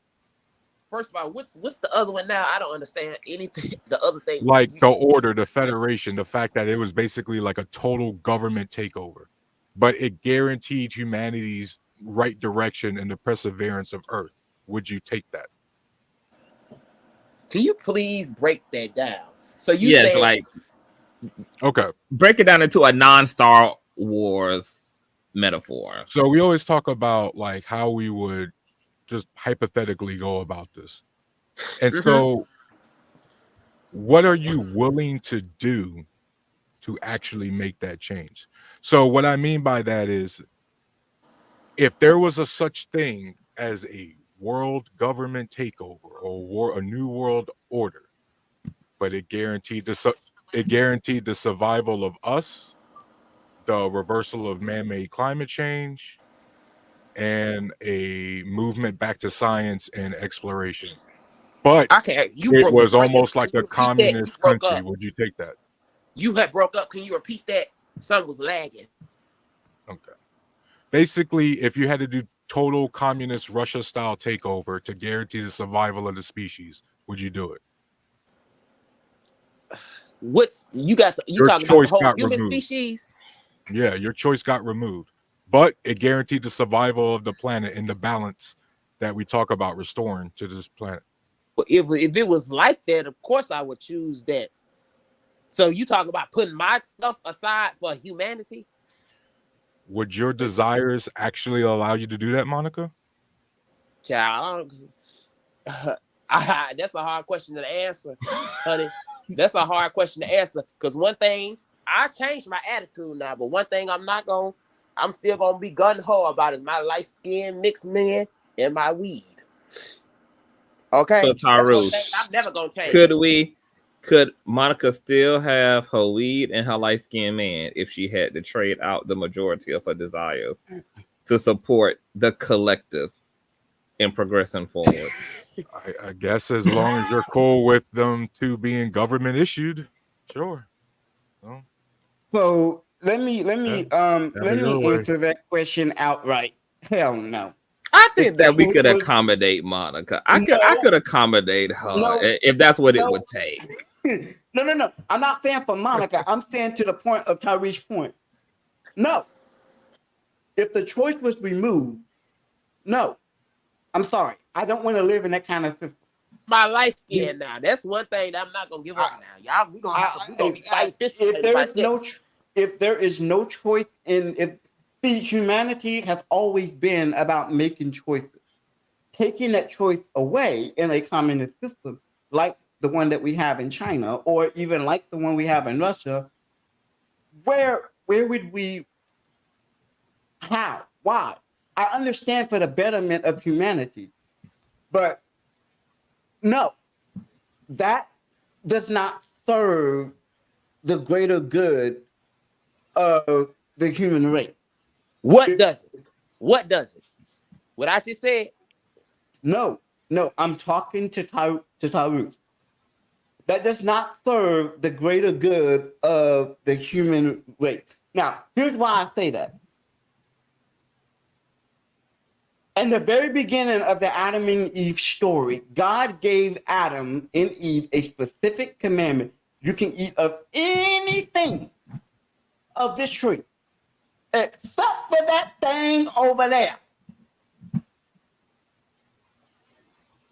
What do you think human beings, what do you think they did? They disobeyed God anyway, even after he had warned them, for surely death will be upon you. William, what are you willing to do to go back to that time, hypothetically? What are you willing? How do we get back to eating? Hey, we got a GD in the bottle, Conscious. Let's just roll with it. What are you willing to do? Are you willing to sacrifice everything to guarantee this future for everyone else? When that contract actually gets put in front of your face, are you going to sign it? What sort of hesitation will there be? I just answered that question. No, for the specific reason that I laid out. Human nature is not going to allow it. It's not. Hold on, wait, but why we keep hold on. While we keep reducing everything to human nature, like we are a free will species, we're not governed by our nature. We decide. But here's the thing, Conscious. If we are being put in a position, I have a natural nature to want to fuck every good-looking man, regardless of whether he's connected, it's human nature. Like whether he's connected, or whether he's married or not. But I choose not to fuck married men. I choose not to fuck men in relationships. I mean, my nature is not deciding. I have a natural nature to want to eat barbecue every day. I'm choosing to be vegan. I'm choosing intentionally to overlap those impulses and desires to choose a better way for myself. Yeah. So here's the thing. I'm amongst a system of people who are fucking their way to the top. You got people who buying subscribers, who buying views, who doing all type of shit to cheat their way to the top. And I'm choosing to have an organic success as a media personality. I understand you, Conscious, but what Taruth is basically saying, what am I willing to give up all of the vices, all of the things that I like in the name of saving the human race to get it? That's never gonna happen. That's my fucking point. That's what I'm saying. That's never going to happen. Hold on. I don't wait a minute. I'm still confused about why that's never going to happen. We act as if we don't have martyrs. We act like we don't have people who have given up their very fucking lives for the greater good. We have our fucking history as Black and brown people are filled with people who put their blood in the land for the sake of a future they were never going to have, for the sake of people they didn't even know personally. So what do we mean? There are plenty of people in this world who could give it all up if it meant that things would improve for those who are without. That happens every fucking day. Y'all keep using human nature as an excuse to be being weak and to being selfish and as an excuse and a justification. No. Yeah, I agree. There are grandmothers. There are fucking grandmothers who put aside their whole future to take care of grandbabies that they didn't have themselves because their daughters or their sons are incompetent son of a bitches, and they take it upon themselves to take those children in and to recommit to raising kids all over again and giving up their golden years, giving up their luxury of walking around the house butt ass naked with them long ass titties or them long ass balls scratching the floor in order to do what's in the best interest of people beyond themselves. We have firemen, doctors, police. We have people who give up their lives, who literally go into career fields where they know their lives are on the line for the betterment of the majority, for the betterment of the community, for the betterment of people outside of themselves. This is a literal reality. This is a literal. Now, if William or Monica ain't that person, that's okay to say. But to act like we're all that person, no, ma'am. Y'all would have to speak. Y'all would have to speak for yourselves. If y'all not them type, if y'all not them type of people, that's okay. If y'all not them type of people, that's all right, baby. But I don't go for. But now I got all of us my ain't the same type of niggas. I'm sacrificing for my kids. I want to help these kids out here that's being bullied. So I'm putting all my ignorant, ratchet, reckless past to the side so that I can do this. I can help these kids out here that's being bullied and give them a safe space. So I'm doing that by sacrificing, by calming myself down, and all my attitude and stuff I did in the past, because once again, the old me, you couldn't say shit to me, or I was gonna go off on you. So I'm calming down all that for the sake of helping these kids out here going through that. Here's my problem. I'm cool with the examples that you gave, Conscious. In fact, I think that those examples are by far just excellent. But what Tyrus was mentioning, and correct me if I'm wrong, Tyrus, I want you to get in on this too. If you put a contract in front of me that said I had to give up pretty much all of the devices, all of everything that I know, everything about this world. If I have to give that up, would I be willing to do that? What I was speaking to was the existence of how many people that are on this fucking planet? 7 billion, 8 billion. That's my point. With that many people on this planet, are you seriously gonna stick a contract in front of 7 or 8 billion people and basically say, would you be willing to give up this would you be willing to sign this contract that says give up every damn thing in the name of reverting humanity back to the God conscience?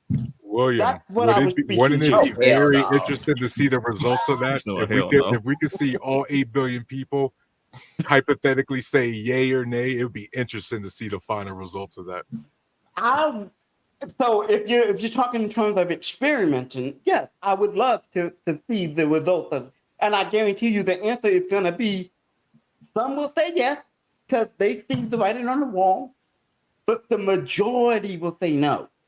I'm thinking that y'all are really underestimating, because to be honest, even when it came to the Black Lives Matter stuff and all of that, like all this protesting and boycotting that we've been doing, I honestly believe that the majority of people whoever left out of their house to go protest on behalf of Trayvon Martin, or to go protest on behalf of Sandra Bland, etc., George Floyd, I believe that anybody who's ever gone out their house to civilly protest probably considered if they would return home by the end of the day, especially with us knowing also what has happened a lot of times at these protests, with the violence, with people driving their cars through crowds of people, injuring and killing folk. So we can even use that as an example that even today in modern times, there are people who will put their lives on the line for the great of what they believe is good. They will give up their lives despite being mothers, fathers, despite having responsibilities to return back to, and choose the collective in place of their own individual preservation. When it comes to that, oh no. When it comes to your kids and your family, oh no, I ain't. But Martin Luther did it, and Malcolm X did it. All these people who had women, who had husbands, who had children, these people put themselves on the line for the betterment still. Now, but that's also why I said that it's okay if y'all not those people. It's not that humans are not those type of people. They're just people amongst humanity who aren't those type of humans. That's why not everybody. And that was that's why I said just like that's why I said as far as these some protests will go, say yes. That's why as far as these protests, they out there doing it for what? Because it ain't changing nothing. These protests, they getting beat up and shot and killed in these streets. It ain't changed the damn thing. And you doing it for these niggas who ain't even out here doing it for themselves. Well, that's why it's called sacrifice. You're going to endure the bruising, the punches, and sometimes your efforts are going to be in vain. But nonetheless, when you are interested in changing the world, you change that, you participate in that. You don't know the outcome of your actions. Nobody who's ever laid their life down on the line ever had a guarantee that in doing so it would change anything. Okay, so if we were to do a poll to see out of the 8 or 7 billion people that would put a contract in front of the governments, the people of those governments, the societies of those countries, I would be more interested to see if they would say yay or nay, given what we know about this capitalist system and this global capitalist system. I would be very interested to see. That's why I started this. That's why I said the majority would probably say no, because there's too much materialistic shit that have captivated those individuals to the point to where I'm not speaking in the U.S. I'm not just talking about in the black and brown community. I'm not just talking about, I'm talking globally. So that's why I said no. But for me personally, would I sign up to go back to the original God consciousness, go back to the original divine that God had for us? Yes, because I want to see the original intent of what God actually had planned for us. For your ass to be running around butt ass naked in a beautiful ass overabundant environment that was self-sustaining, where Black Boy Magic was at all time so high. the moment I made a coat for you out of lion fur, you'd lose your shit. And guess what? In the beautiful world that if we're taking it, if we're just using this a mythology as a playful reference to what God wanted, the gag is we wouldn't even need to even extract fur from a lion or a goat, because the weather would be in perfect harmony for human and animalistic conditions. So the winters aren't even winters. So how do you stop a bunch of other future Adams and Eves from eating the apple? By returning back to Eden. But that's the thing. Yeah, it always goes back to God. If we're our own God, should we make our own story in our own vision in our own world? Here is the gag about the Adam and Eve. We're gods within ourselves. Here is the gag about the Adam and Eve story is you had the serpent who reverse engineered the truth against two entities who had God consciousness and resold them, just like a capitalistic system does, resold them something they already had. The beginning of the story tells us that both male and female were made in the image of God, and that they would live forever as long as they didn't do A or B.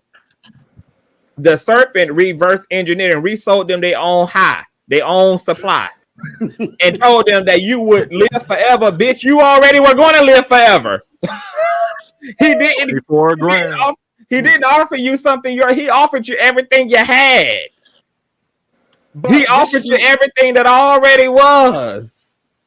So then the serpent promised that you would know all if you ate of the apple. And the gag about what the tree represented, the tree represent the opportunity to be ashamed of your experiences and what you desired. Because had Adam and Eve not participated in the tree of good and evil, they would have been able to participate in every other frequency or every other reality, aka every other tree, without judgment. The participating in the tree of good and evil gave them the ability to judge their experiences and to judge themselves according to those experiences.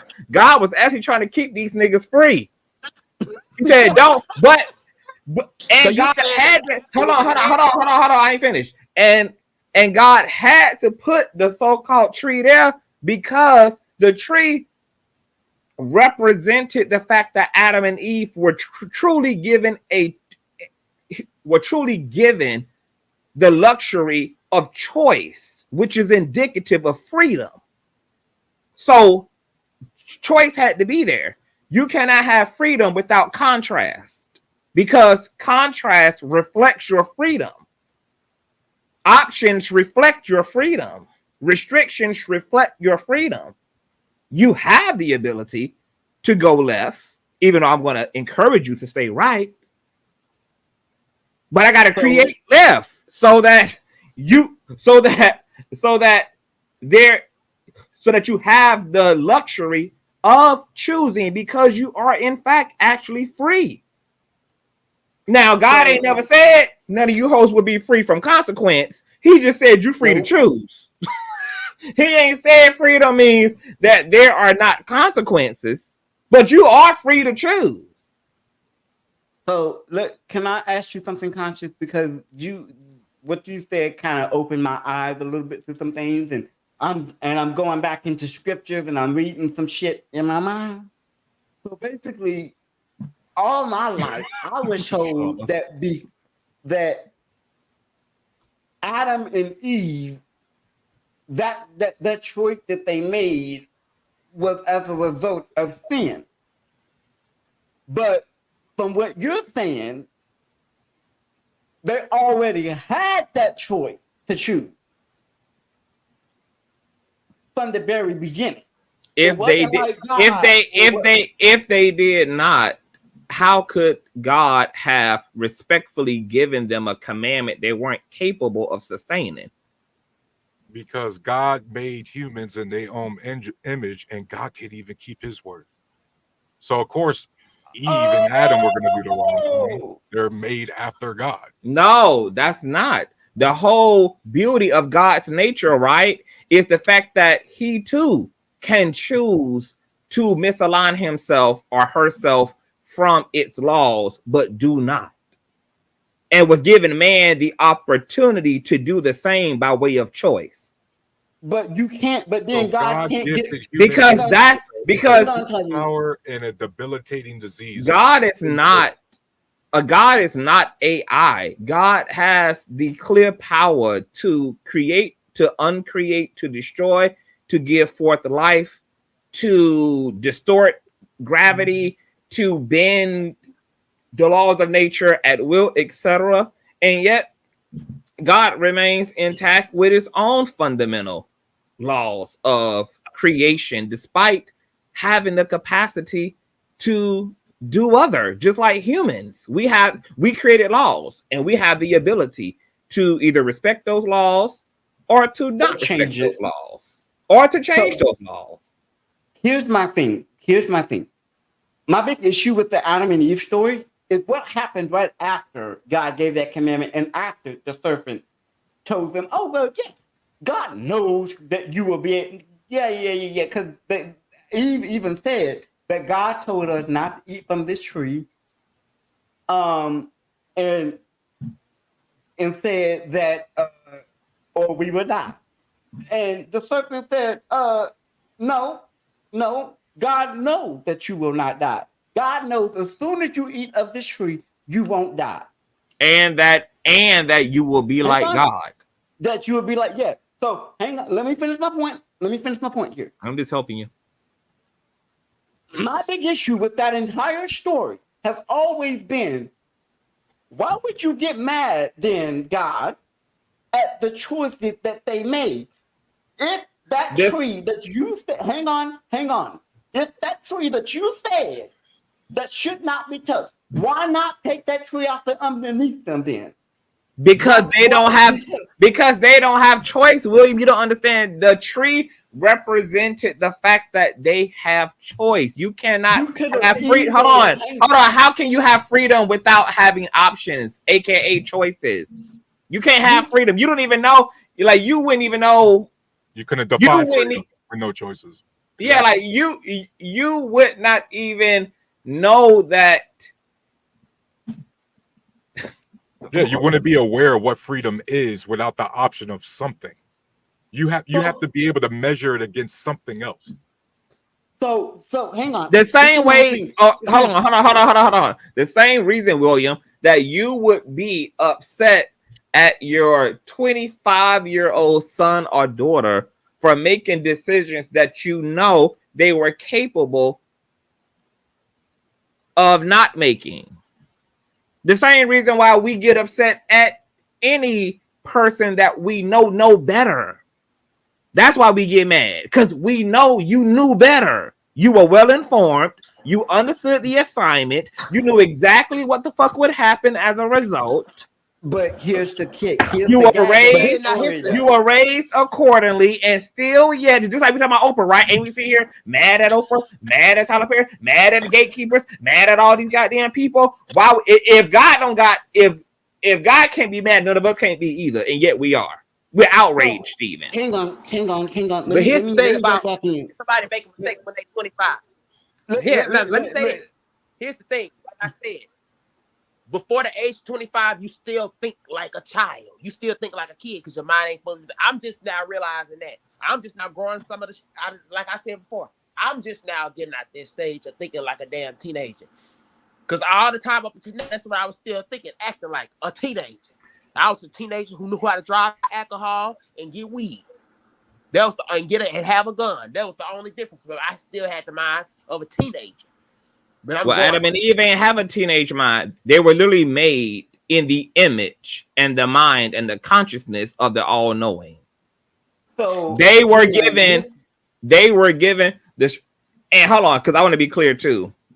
We are arguing these stories. It doesn't mean that we necessarily believe these stories, that these stories are literal, but we're just analyzing and unpacking and debating these stories, etc. I also want to say that we even have a misunderstanding of the stories themselves, because I see Shauna said in the chat that she don't believe that God tricks. There was no trick. It's kind of like if you instruct your 7-year-old to not put their hand inside of a damn active fireplace, but you need there to be a fireplace because you need there to be fire for there to be light, for there to be heat, for there to be warmth. Are you tricking your damn 7-year-old by instructing them to not touch something that can harm them? No, but there was also a place for that tree, even outside of it being a symbol of freedom. Because what the story never tells us is if there was going to come a time that Adam and Eve were going to be able to participate in the tree of good and evil. God just told them not to. God didn't say they were forever forbidden from doing it. We don't know if there would have came a time and some point in their experience, in their lives, where that tree would have been significantly important, where they would have been permitted to then participate. We don't know all that. We're just making assumptions, and we're not even dealing with what the story says. The story don't say that the tree didn't have its place or that it wasn't going to be of use. We just know what God allegedly told Adam and Eve then, right then and there. That's it. That's all. Everything. Okay. Is it possible that the story of Adam and Eve, and I don't have any, because anything is possible. So yes, it's possible. No, conscious. I don't have any evidence, like any historical basis, but you know how sometimes certain translations of the Bible was man-made and weaponized to match their political. And that's why I laid the disclaimer. We are. I had wanted to establish that we are unpacking a mythology. It is a mythology. Like so yes, anything is possible. But in the mythology, could it be possible that the tree was, or the whole lesson was actually supposed to have a different narrative? Like maybe the tree was a positive thing. God put there for a reason for humans to use. The snake just corrupted us. So maybe he convinced Adam and Eve to eat the apple he poisoned. Maybe the tree itself was fine. So let me. Sometimes this is weaponized against certain people. Sometimes with the agenda. Okay, hold on. And before, because I love this because Mary said, but if they were already all knowing, then wouldn't they know to act like God and not eat? See, but that's the thing. Oh, hold on. It's on feedback in Monica's phone. I'm about to mute her mic real quick. Hold on. So that's the interesting thing, right? Knowledge is very different from character. That's why we have a lot of evil people in the world who are using their knowledge for the greater evil, for the greater self-gain, because knowledge does not in and of itself create character. Knowledge in and of itself does not create love. Knowledge is knowledge. Adam and Eve would have had to make a choice to adhere to their higher self. Okay. They would have had to make a choice to abstain from doing that thing the same way that we abstain from breaking the law, or abstain from being disobedient to our parents in their homes, or abstain from sex, or abstain from sugar if we're on a diet. That these are personal choices that we have to make. We understand the consequences of sitting there eating a bunch of unhealthy shit, the consequences of not exercising, not moving about, the consequences of breaking the law. That don't necessarily keep all of us from not necessarily breaking the law just because we understand the consequences, because knowledge is just knowledge. So what we know they had is knowledge, and they had the capacity to do the right thing. Rather, they were going to do the right thing was the decision that God left completely and utterly up to them, and not just to them, but to every human being since. Okay, let me jump back in here because there's a lot of I want to address your original question, Taruth, because I've actually studied this stuff. The Adam and Eve story is not. It is. It should have been a whole separate live. Yeah. We don't move all the way off of Monique ass. Let me finish my thought. So the Adam and Eve story originally was meant to. We don't know exactly what it was meant to be. It was created at the hands. It was created at the hands of man, as Taru said. Yeah. So let me finish my thought. So that story was the Adam and Eve story, from what I gathered, from what I understood, based on the scholarship of the Bible, based on the people who have studied in the scholarship of the Bible. That story is meant to tell us to the people that were writing it at the time, was meant to tell who we were, where do we come from, and why our things are as fucked up as they are. So that's what that story is for. It's for the Israelite to understand this is why things are fucked up. This is why things are the way that they are, because of what had happened all the way back then. Now, transfer that story 2,000 years and 3-something odd years later. That story still exists because we're still trying to ask the question, why is everything so fucked up as it is? Easily, but it's still true to the story because we have the choice to make it fucked up. The only reason why anything is fucked up is because we choose it to be fucked up. We're making choices that create fucked upness. But I have a question. I'm only just saying the original intent of that story was only for those that were at the time wondering why everything was fucked up for that community. So I think we all understand that, but it still stands because the truth is, why is the world fucked up today? Because people make decisions that are fucked up.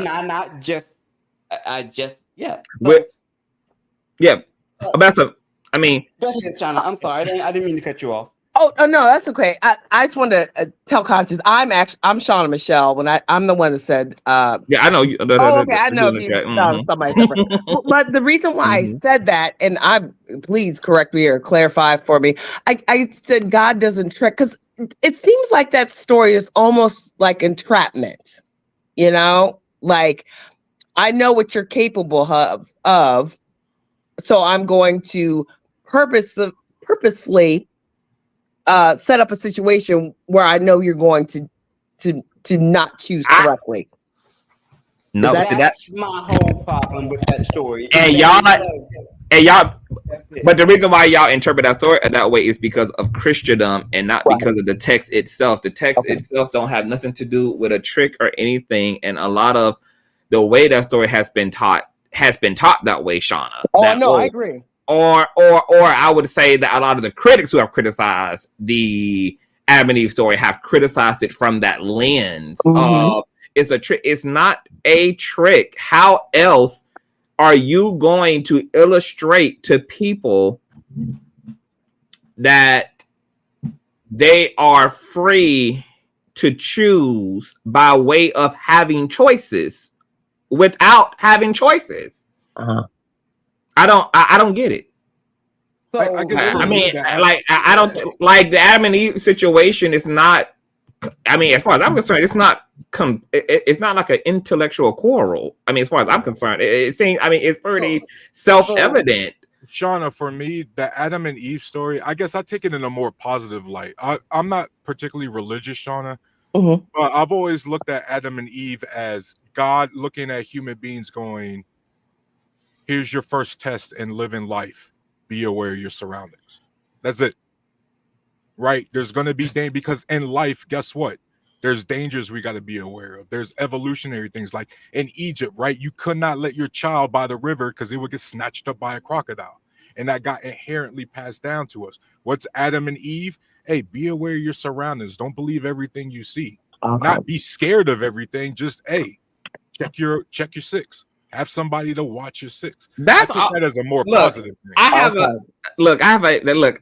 could do it one better, Tyrus. It's Shauna and everybody on the panel. In that case, Shauna, I can argue that everyone has set up their children by bringing them into a knowingly dangerous world where they can fall and break their necks because of steps, because of rooftops, where they can be hit by cars, where they can die on planes, where they can be kidnapped, where they can be eaten alive by a wild animal. I mean, if we're going to take that logic can be applied to all of us who also act as gods, because we have the ability to bring forth Adam and Eve ourselves through our reproductive organs, and we bring forth the life.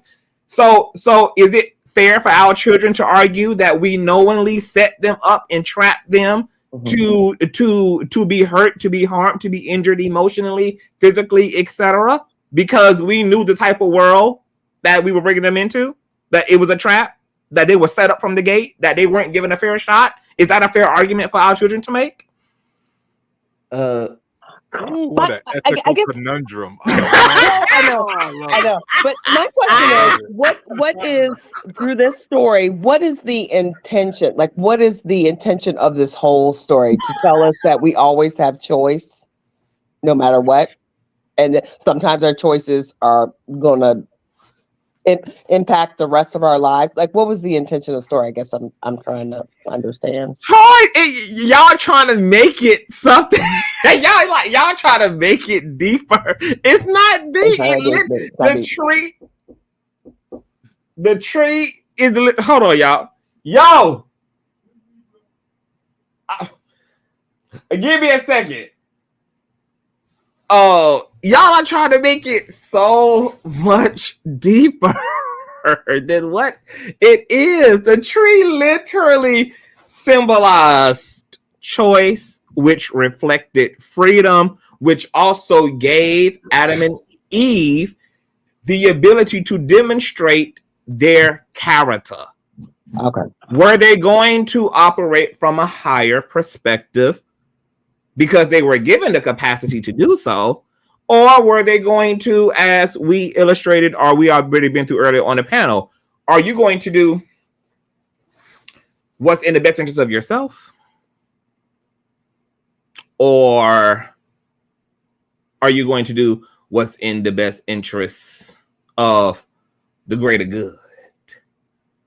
And they made a selfish choice because they had the capacity to make that choice. Okay.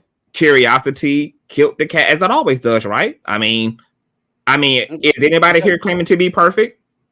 Is everybody here? Is there anybody here who did not make a choice that they knew knowingly would lead to fuckery? Has everybody here? I'm sure everybody here has made their fair share of choices that they were well informed of, right? Now think about why you made those choices. Explore the psychology behind why you chose to do the things you did that you knew were knowingly wrong, problematic, erroneous, etc. I got one for Adam and Eve had their reasons, just like we all had our reasons for being disobedient. Okay, so I have a better one for you, Conscious, because this one's gonna shock the fuck out of you. Because this has always been one of my other big problems. The story of Abraham and Isaac. Would you kill your kid because God told you to kill your kid? If I knew it was God, yeah. Hell no, that ain't happening. I'm not killing my kid. No. Hold on, because I want to finish. I want to finish answering that question. Because the gag is, as we learned from the Abraham story, God was never going to actually permit Abraham to actually kill his son. That's not God. See, that's the whole gag. See, that's the part that people love to do these. People love to do these trick questions, but they don't actually deal with the stories themselves. It's not a quick question. It deals with morality. I'm just saying in general that folk be loving to try to pigeonhole people with what they think are these trick questions when literally all of the reality are in the stories themselves. He was never going to allow Abraham to actually take the life of. That's why it was called a test.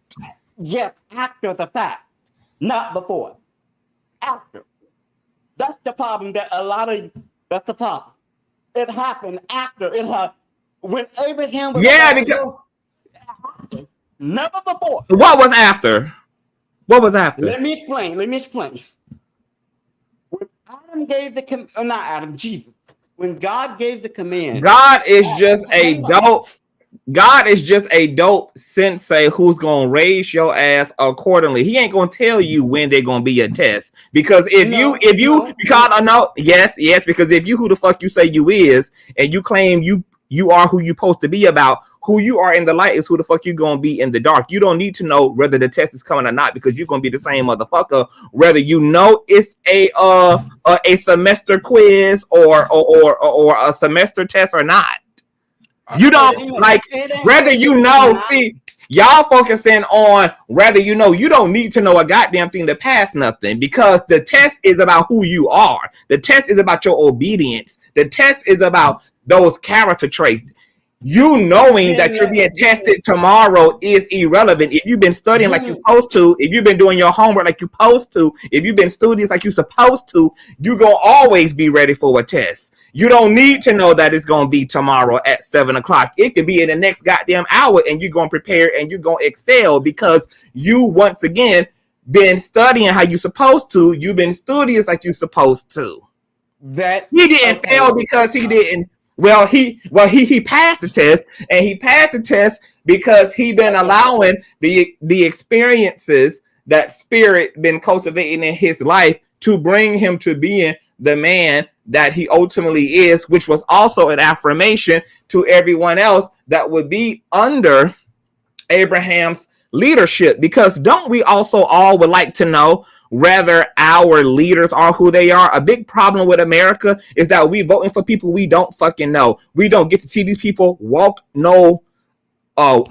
a line of passage. We don't see them undergo any type of character test. We don't see them tried and tested in order to earn their crown or to earn their tiara. We just choosing and voting and putting motherfuckers in vain who we have no objective understanding of who they actually are as people in place to control our lives, and then we wonder why the world is upside motherfucking down. Okay. So a lot of these people, so-called mythological folk in the Bible, etc., there was a bigger picture for these people being put through these things as well, so that we could also understand why God put them in the positions that they were. Why God either cursed their ass, blessed their ass, or why things bled out the way that they bled out. But I'm not killing my kids over there. Like, why would God even allow you to do some shit like that? I just explained. I just explained exactly a lot why. of it's metaphorical. Like, But still, even from but Monica, even I from ain't kill them. I don't give a fuck with nobody. I'm not killing my kid. Monica, even at a spiritual level, even if you remove the scripture out of it, it's a good lesson because you're not in real life. You're not good. You're going through rites of passages, and you won't know you went through it until you either pass or fail. Right? It won't be till you're done with that test or that rite of passage, however it is you want to phrase it. When you actually complete it, when you actually take that next step or you falter, then you're going to be like, damn, that was a test. Yo, I did really good. Look where I'm at today. Or, damn, this was a test and I fell flat on my face. What Conscious is saying is nobody's going to know in the moment whether or not it's a test, whether or not you're going through it. But it's going to be a test of character, whether you realize it or not. And speaking of that, Tyrus, my big fucking, and that's another big issue with me as a light worker and a healer in the world, is that I have to constantly educate a lot of people who come to me for spiritual work about the way that they dispose of negative experiences, because human beings are so addicted to pleasure and comfort that they think that there's no significance and there's no data in negative experiences. There's just as much data and information and opportunity in the negative as there is also in the positive. There's just as much. So as you were saying about the story, it's metaphorical. It reflects life lessons and maturity and discipline and standing on business. And when you stand on business, you standing on it from the beginning to the motherfucking end, no matter how fucking extreme it may feel. Our martyrs literally died on their heels. They died in their business for their business. Okay. Here. Hell yeah. I'm not. Okay. So okay. A lot of these contemporary ass funky Americans are pussy assholes who want a comfortable journey toward the finish line. They don't want to make no sacrifices. They don't want nothing to be difficult. They don't want nothing to be hard. They want some idealistic ass bicycle ride across the finish line. And that's exactly why we got less leaders in the community and more goddamn ignorant followers aimlessly circling the same fucking block, just like the Israelites did, by turning a 2-day journey into a 40 goddamn year passage lost in the goddamn wilderness. So yes, we are living in a fucked up system. You niggas gonna have to work. You're gonna have to break a sweat. Blood is going to be shed. Lives are going to be fucking lost. You're not going to be given anything. Have you ever heard? You're not going to be given it. You're either going to lay your fucking life down, you're going to commit to the mission, or you're fucking not. And that may come at the destruction of your family. That may come at the cost of having your fucking home bombed and your children inside of it. It may come at the expense of the church houses being bombed by white supremacists because we standing on business.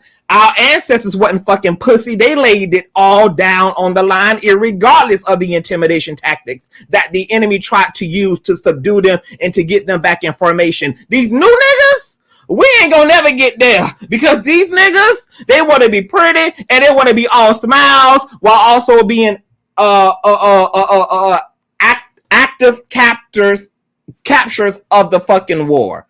It's either war or it's not. And it's either ugly or it's pretty. Conscious, have you ever heard of this thing called No, I can't hear it because you put that partial payment on that goddamn phone, and now Boost Mobile turning off your damn signal, sis. I can't hear what you're saying. Can you hear me? To do what I'm doing. So I feel like, even though their life was lost, and events like this do happen, it's bringing about positive changes. So I understand what you're saying. It may take something horrible happening. It may feel horrible. I'm just now getting over that same thing that you just said myself. It's gonna hurt you. Life's gonna, it's still gonna bring about change. Even though you hate it and you don't want it to be like that, sometimes it's just like that. I don't want it to be like that, but but it still brings about positive change. So I get what you're saying. Like Martin Luther King and everybody, and Martin Luther King being shot, Malcolm X being shot, and all these things that happened to the activists in the past, and all the things that happened to the ancestors on the plantation, all them leading to us being free and everything, and being able to make our own choices. Yeah, the system is still kind of fucked up, but at the same time, we're better off than we were, than black people were, because we didn't exist, that black people were back then. And it took them risking their lives and losing their lives to get us where we are now. Even though it's still fucked up, it's still better than where we are now than where they were back then, because of what they did and them laying their lives on the line and they freedom on the line. So I get what you're saying. So here's I hear what you're saying, Conscious. I think from a more, because I grew up with a literalist understanding of the Bible, not necessarily from the life standpoint of it or from the spiritual standpoint of it, but from a literalist understanding of it. That's the part of the deconstruction that I have been able to do over the last 5 or 6 years now. It's been able to deconstruct all of the original bullshit that I was told, like the original sin, Adam and Eve, and the journey, like everything that you've been saying about this. That's not what I was taught. I was taught all of this shit literally happened. There was no literary devices. There was none of that. Everything happened, and we can't criticize God. God can't be criticized for nothing. So when I finally got out of that, I was like, the fuck is this, basically? Because I'm thinking in my mind, this is not what I was taught. This is not what everybody taught me. So what the fuck am I reading? And the whole Leviticus 18:21 thing. Man shall not lie with another man. Man, fuck Leviticus. Shit. Yeah.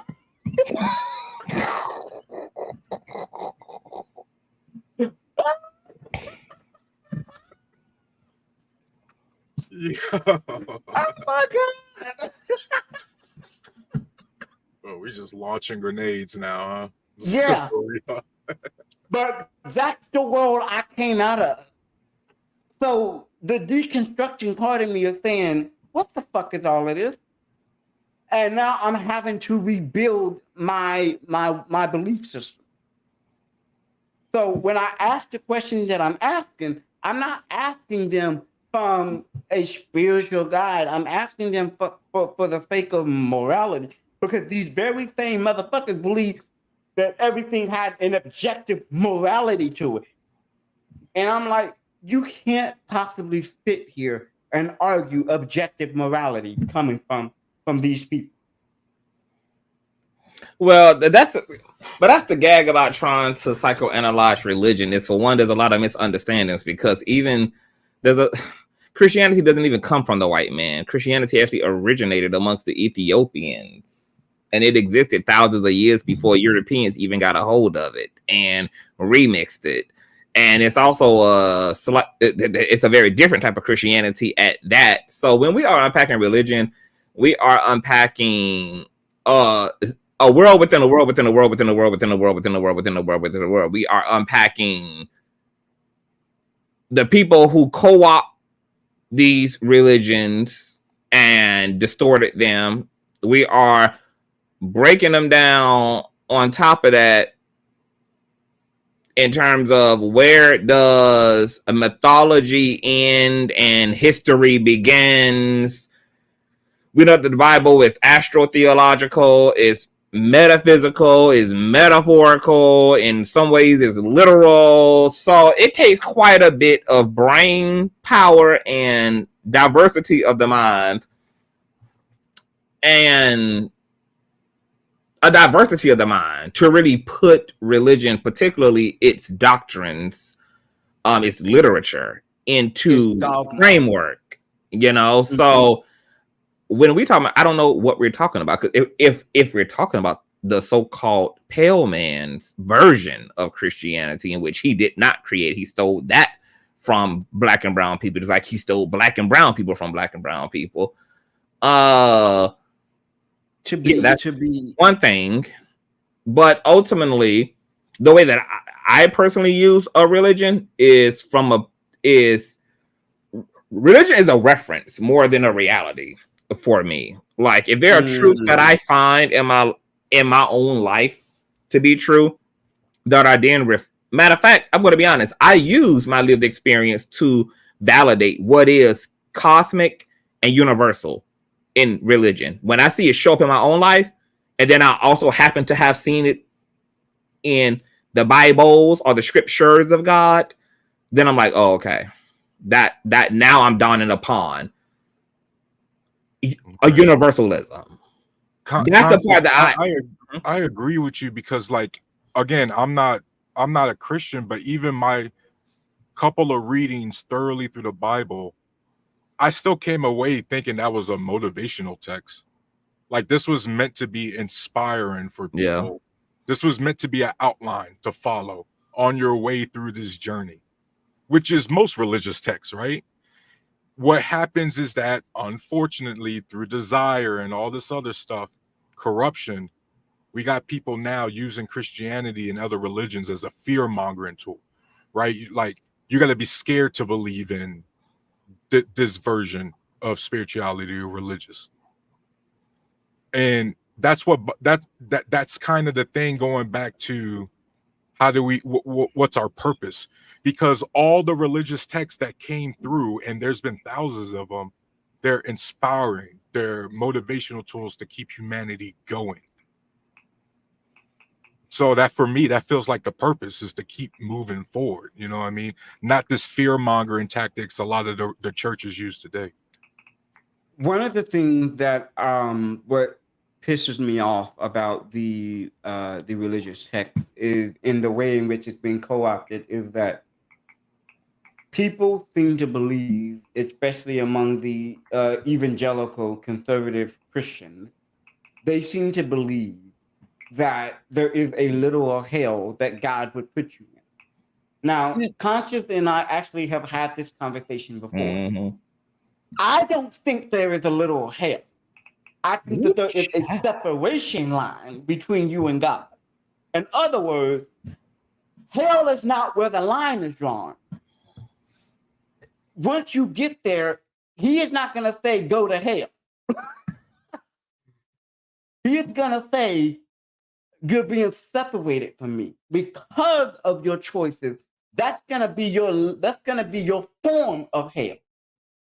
I don't think that hell is this fiery place where we all get to go and everybody that's bad get to go down there. I wish that was the case. I wish I could send some folks down to hell my damn self. But it's not gonna, but it doesn't exist. But the good news is some of those people are going to go to the actual hell that does exist. So maybe that's the bad news. I'm too morbid.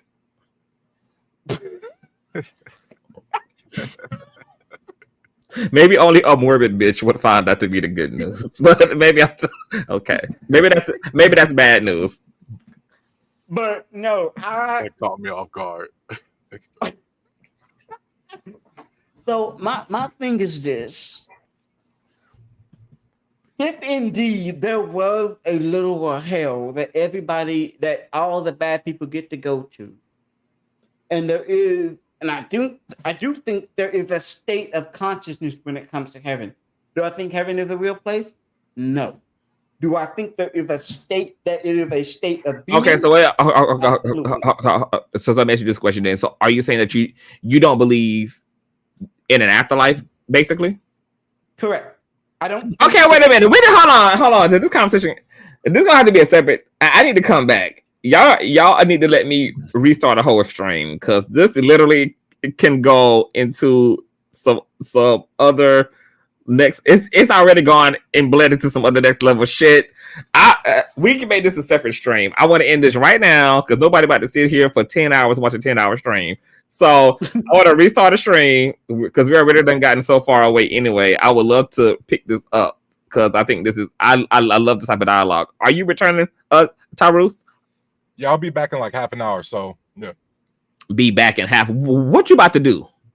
Man, my wife just got off of her shift and I need to go take care of wifey, man. Like, come on. Okay, because that's the only excuse for being missing from a CTV live for 30 minutes is because of wifey. I gotta go get that back and foot massage. You know what I mean? Oh, period. Okay, well, go on, take care of mama. We'll return. I'm gonna undo this live, y'all. Tyrus, thank you for being here. You were an amazing co-host as always. And tell wifey I said hello. Absolutely. Thanks for inviting me, y'all. I'll see you guys soon, man. All right. That was Tyrus, you guys. William and Shauna, give me 5 minutes. Let me undo this live, and I'll be right back. All right, sounds good. Bye-bye. Bye. All right, y'all. We finna get into some spiritual and religious things, child. So I'll see y'all in 5 minutes, girl. For those of y'all who gonna stick to the first 2 hours of the stream, tell me what y'all think about the Monique, Taraji, Fantasia, Vivica A. Fox, Color Purple reboot situation. And if you enjoyed yourself, you already know how to make it real to a nigga. Hit that PayPal and Cash App at Consciouztv, spelled just like you see it right here on the platform. That's Conscious with a Z, 1 Z at that. And I'll see you guys in a minute. Bye.